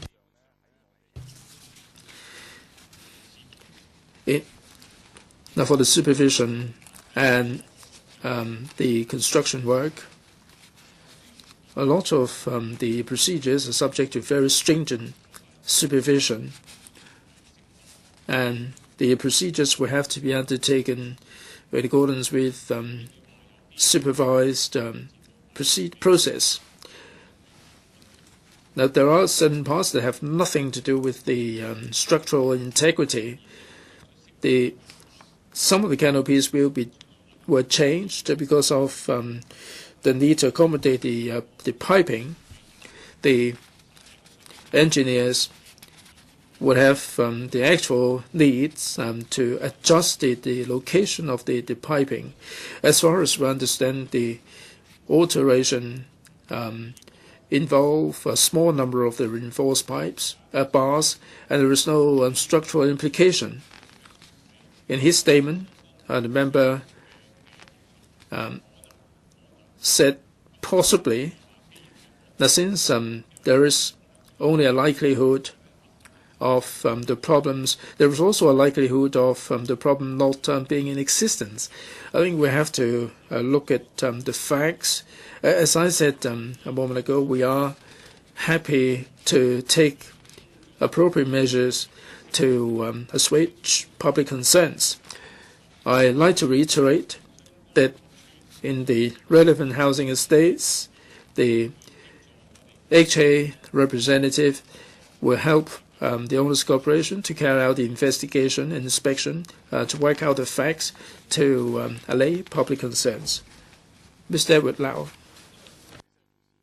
Thank you, Madam Deputy. Mr. Secretary, this Chuk In North estate is not simply a question of maintenance. And the OC's allegation is very serious. They've commissioned 2 structural engineers to carry out the inspection. They found that the reinforced bars and everything is not in compliance with the drawings. And the HA is the developer there. If indeed the original drawings were questionable, how will the Housing Department follow up on the matter? Secretary. Thank you, Madam Deputy, and thank you for the question. I said very clearly that as of today, members seem to be using the subjunctive mode, and if this issue does exist. Now, my position is if we have identified the facts, if there are reasonable doubts that the situation does exist, then, like Member said, we will carry out independent investigation, and we have to make sure that we will sort out the issues and to allay public concerns. Please let us have some room for our colleagues to exercise their professional judgment and try to understand the situation. If in the process there are no irregularities per se, then the issue would have been resolved. Now, I can here say that the government team will not compromise on structural safety. If indeed we've identified any structural problems, we will follow up on the issues, and we're not going to be easing up on the problems. But I hope that you will let us exercise our professional judgment in dealing with the matter. Mr. Junis Ho. The Secretary, I'm grateful to you for your reply, but the public concerns are still there. You said categorically that officials are very concerned about the issue, but I think we have to pay particular attention to that. That you said that you will be fair, you will be seen to be fair. Mr. Wilson OR said that in terms of the thickness of the slabs and the spacing of the reinforced bars do not comply with the drawings, but you said you would look at this. I hope that there are no problems with that. But what if the problems exist? My question is coming. In Chuk Yuen North Estate, there are 36 complaints out of the 1,000 complaints there. I think you ought to have an independent committee. Of course, I am confident in Mr. Stanley Ying, but for the sake of perception, will you set up an independent committee to look at these structural problems? Point of order. Madam Deputy, I think the question is raised very well. I think we should check the quorum. All you need to say is to make a quorum call.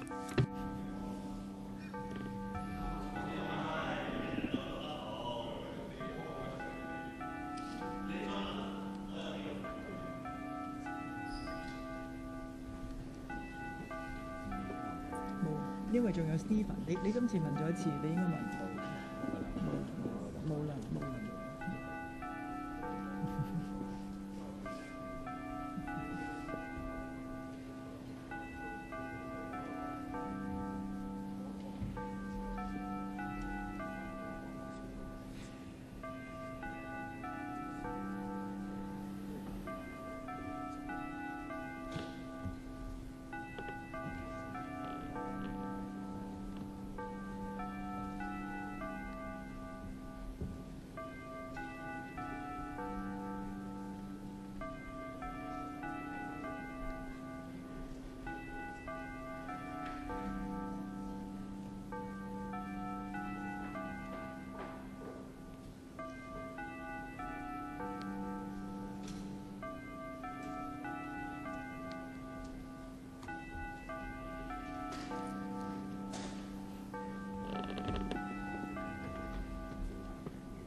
法定人數已夠，請各位返回座位。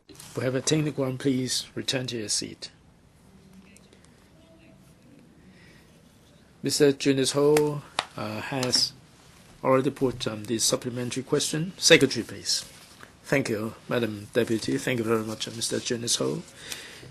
Basically, for all the housing estates, they have to undergo regular maintenance and repair, and all the works have to be done on an ongoing basis to make sure they are in good condition. In Chuk Yuen North, after the sale in 1999, it's been about 20 years. And over the past 20 years, there must have been repair and maintenance to ensure the quality. Be that as it may, we've found something that leaves something to be desired.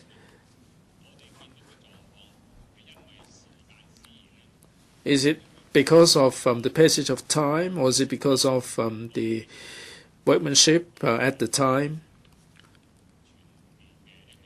I think we have to come to a thorough understanding to ascertain that the problems do not involve any structural safety and do not involve any non-compliance or do not involve any dereliction of duty.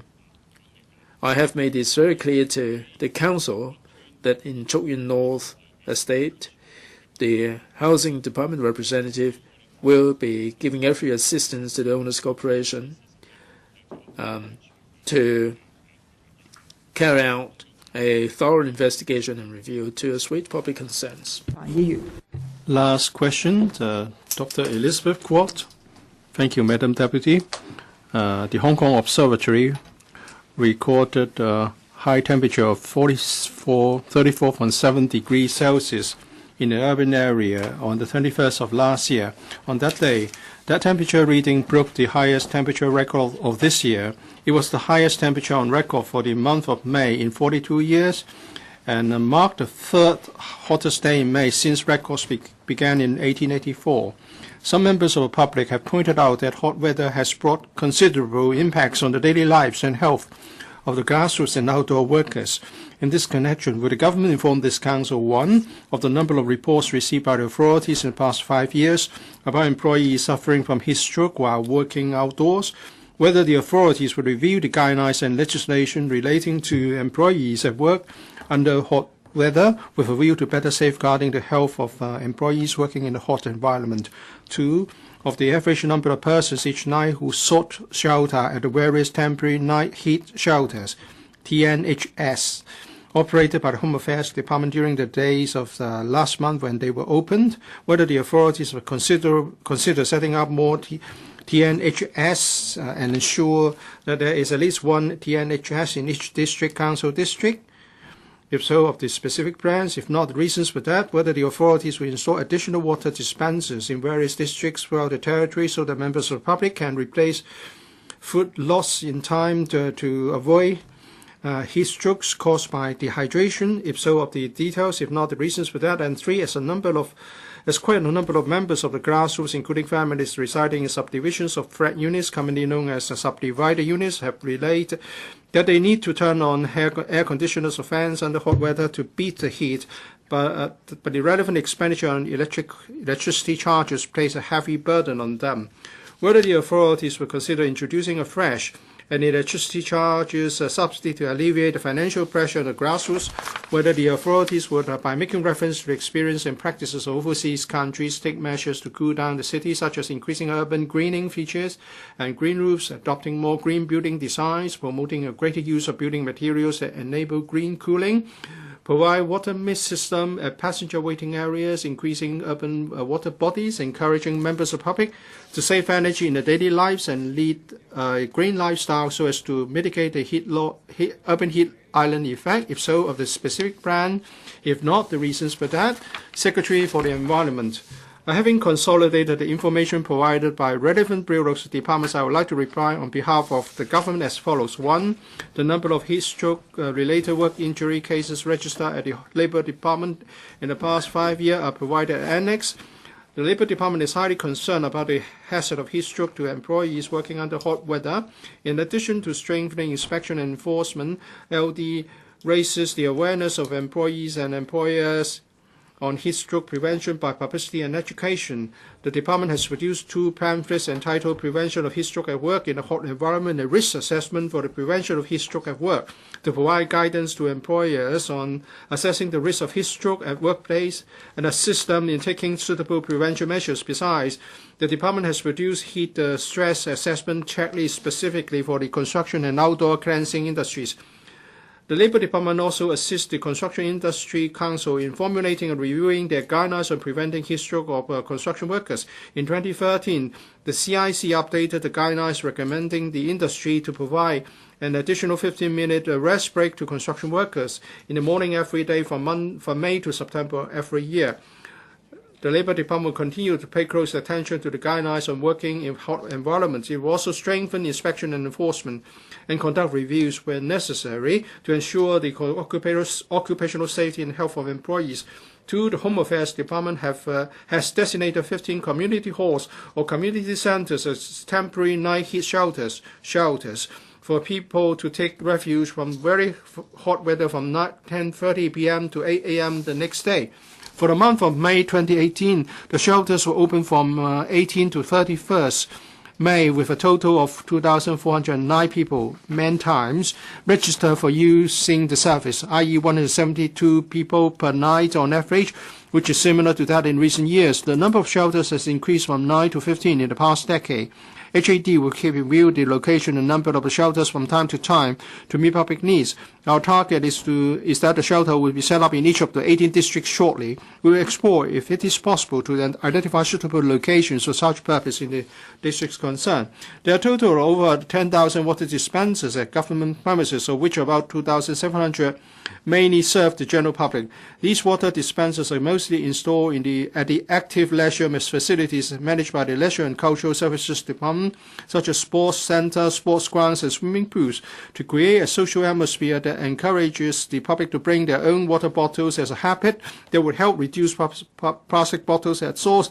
The Environmental Protection Department is coordinating with various bureaus and departments to, depending on needs, install water dispensers at new government premises and suitable existing government premises during renovation where it is physically and technically feasible. 3. Under the post-2018 scheme of control agreement signed between the government and 2 power companies, the power companies will reserve funding under their community energy saving funds to assist disadvantaged groups, including tenants of subdivided units. The power companies will announce details in due course. Apart from this, the government promulgated the Energy Saving Plan for Hong Kong's Built Environment 2015 to 2025 Plus in 2015, which sets a target for reducing Hong Kong's energy intensity by 40% by 2025. Various measures have been rolled out. To reduce the heat island effect, the government is embarking on a tier strategy to tackle the issue at the territorial, building and facility levels. At the territory level, the government is implementing the Green Master plans to create coherence with existing plans of the respective districts and thus improve our living environment. The formulation of NT-GMPs followed after completion of the urban GMPs in 2011. An urban forest helped alleviate extreme air temperature, improve air quality, and provide shade. The government endeavors to integrate quality landscape and planting provisions into public works projects.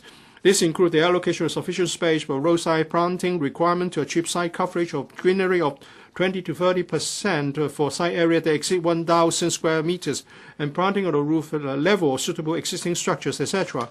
In the past 10 years, the government has planted approximately 71.7 million new plants in projects outside Country Park. To improve urban climate and respond to climate change, we are introducing urban microclinical and air ventilation considerations in planning and urban design.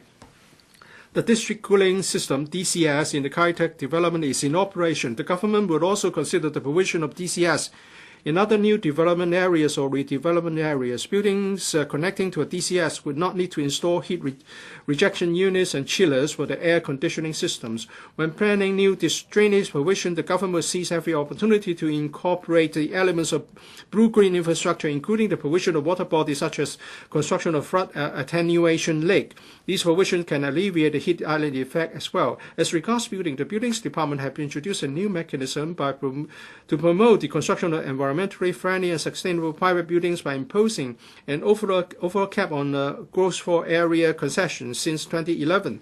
With a view to achieving better air ventilation, enhancing the environmental quality of a living space, particularly at the pedestrian level, providing more greenery, and mitigate the heat island effect. Another prerequisite is the registration of a project under BEAM Plus, which encourages buildings to include green spaces and the use of good ventilation design to help reduce the heat island effect. GFA concession mechanism also encourages the provision of appropriate level of green and amenity features in buildings such as sunshade that would improve the quality of living space and enhance the sustainability of building development. The government has been leading by example in promoting sustainable buildings, including introducing green design in government buildings.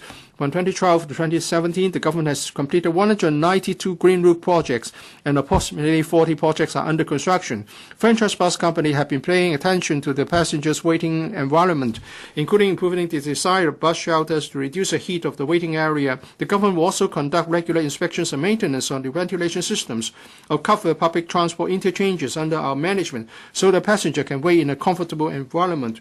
We have no plan to provide water mist system at passenger waiting areas at the moment. Finally, the government announced Hong Kong's Climate Action Plan 2030 Plus in 2017, which sets the carbon reduction target for 2013 and the key measures to combat climate change. Some of the measures on adaptation and resilience, such as incorporating urban climate and air ventilation consideration in planning and urban design, can help mitigate the urban heat island effect. Thank you, President.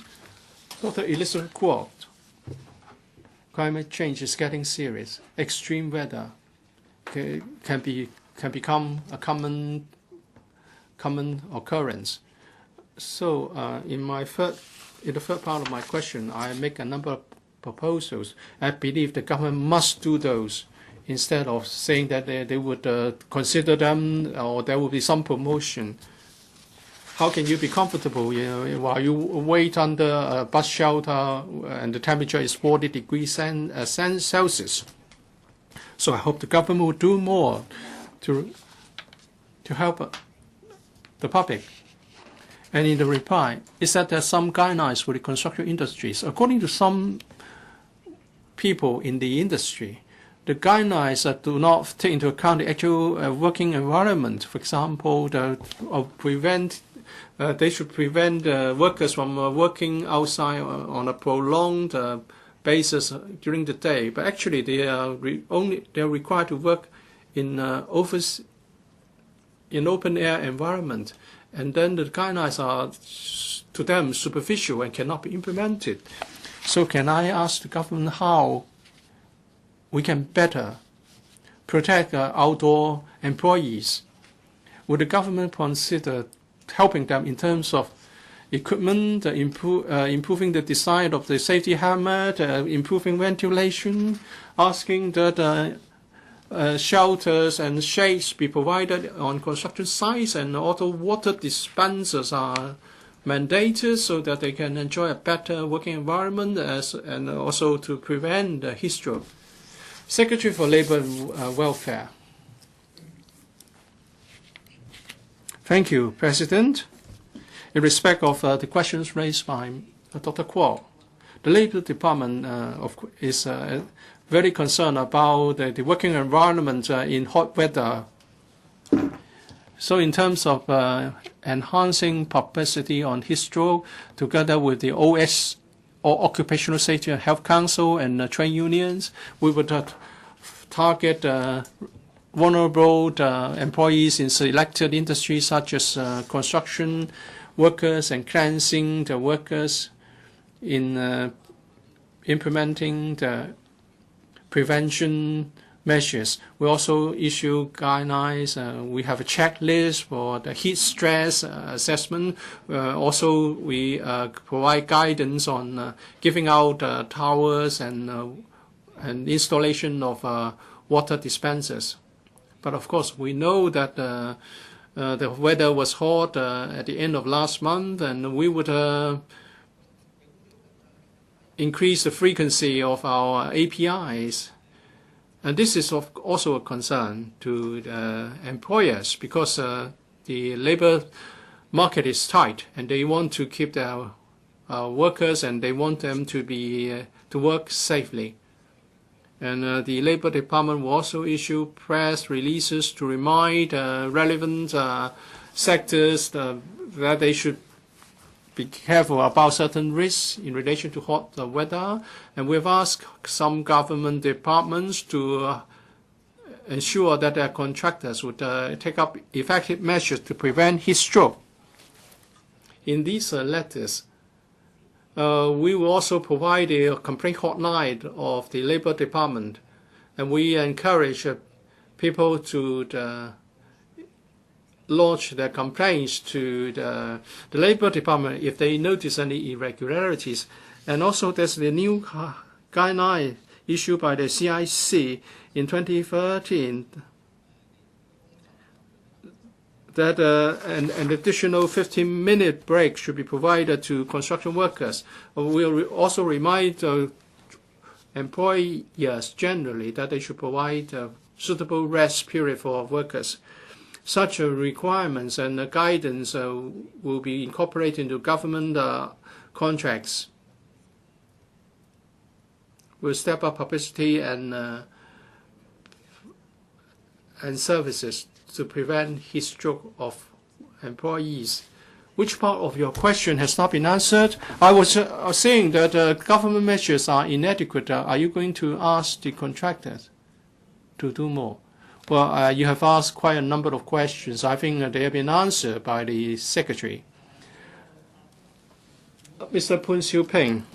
Well, as you can see in the annex to the May reply, in 2015 there were 14 cases of work-related injury cases regarding heat stroke, and 24 in 2016 and 31 to 2017. Heat stroke can be fatal. Therefore, we need to legislate to offer better protection against heat stroke. From May to September, according to the CIC guideline, there will be a 15-minute break for construction workers, but that's just a guideline. And sometimes even indoor workers are suffering from high room temperature. Would the government consider introducing a very hot weather warning and index so as to provide a reference to employers in order that they can take up appropriate measures? Secretary, well, the working environment of individual industries can be very different. We will certainly endeavor to reduce the occupational hazards in the working environment. On the question of the need for drinking water, there is already a requirement in the relevant legislation and for stress and excessive work pressure. There was a study conducted by the Labor Department together with the OSHC. We'll consider how to improve existing management measures to reduce hazards and also accidents in the workplace. Ms. Yang Jiang. 當局都係好關心有關呢。President, we are concerned that under hot weather, what kind of impact would be caused to the public. So we have 5 secretaries here to answer this question. We know that in May, some place in NT recorded a high temperature of 38 degrees Celsius. When it's exposed to sunlight, it's as high as 43 degrees Celsius. And what you feel, because of the low humidity, it can be even hotter. For some elderly people, the breathing was difficult. You tell people the temperature without and without telling people the humidity. You don't need really tell people how it's like to be exposed to such hot temperature. So I hope the observatory would provide different types of information concerning the temperature and how one may feel under such temperatures. The observatory provides a forecast for 9 days, and when it's hot or when it's humid or wind speed is low, the observatory will issue a hot weather warning to alert the public. When it's expected that the weather is going to reach the very hot level, a warning will be issued to remind members of the public to take appropriate measures so as to prevent the sunburn and heat stroke. Such information is released through different medias, so televisions, stations, and so on.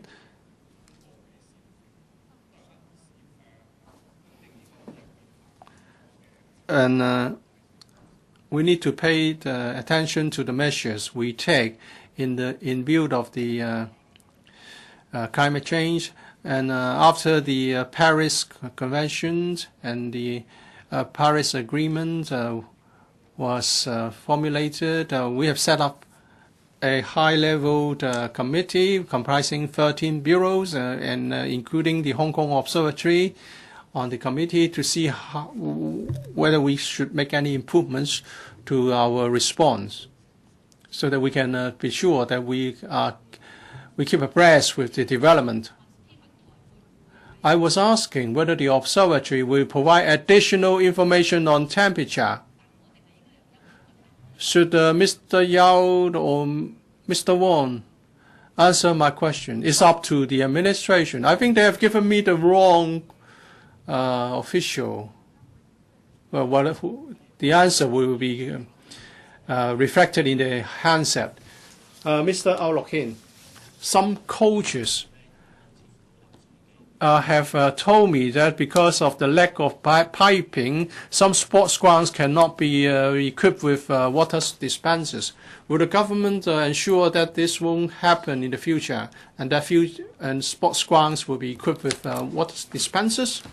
As I've said, for appropriate cases in government premises for new projects, we'll make sure that water dispensers will be installed. For existing facilities, when there's a redevelopment or repair project, we'll make sure that we would make provisions for water dispensers. So we share the same objective. We want to provide water dispensers so that people can have access to water when needed. Government bills, first reading. Mr. Luk Chung, a point of order. Allow me to speak in Putonghua. 根据议事规则16(2) 条提出休会辩论动议。动议议案为：本会现即休会待续，以就下述事项进行辩论。 And that is the safety and implications arising from the Sha-Tin Central link. Please. Mr. Luk Chung has moved a motion adjournment debate under the Rule 16, Bracket 2. We will adjourn the meeting so that this proposal can be considered.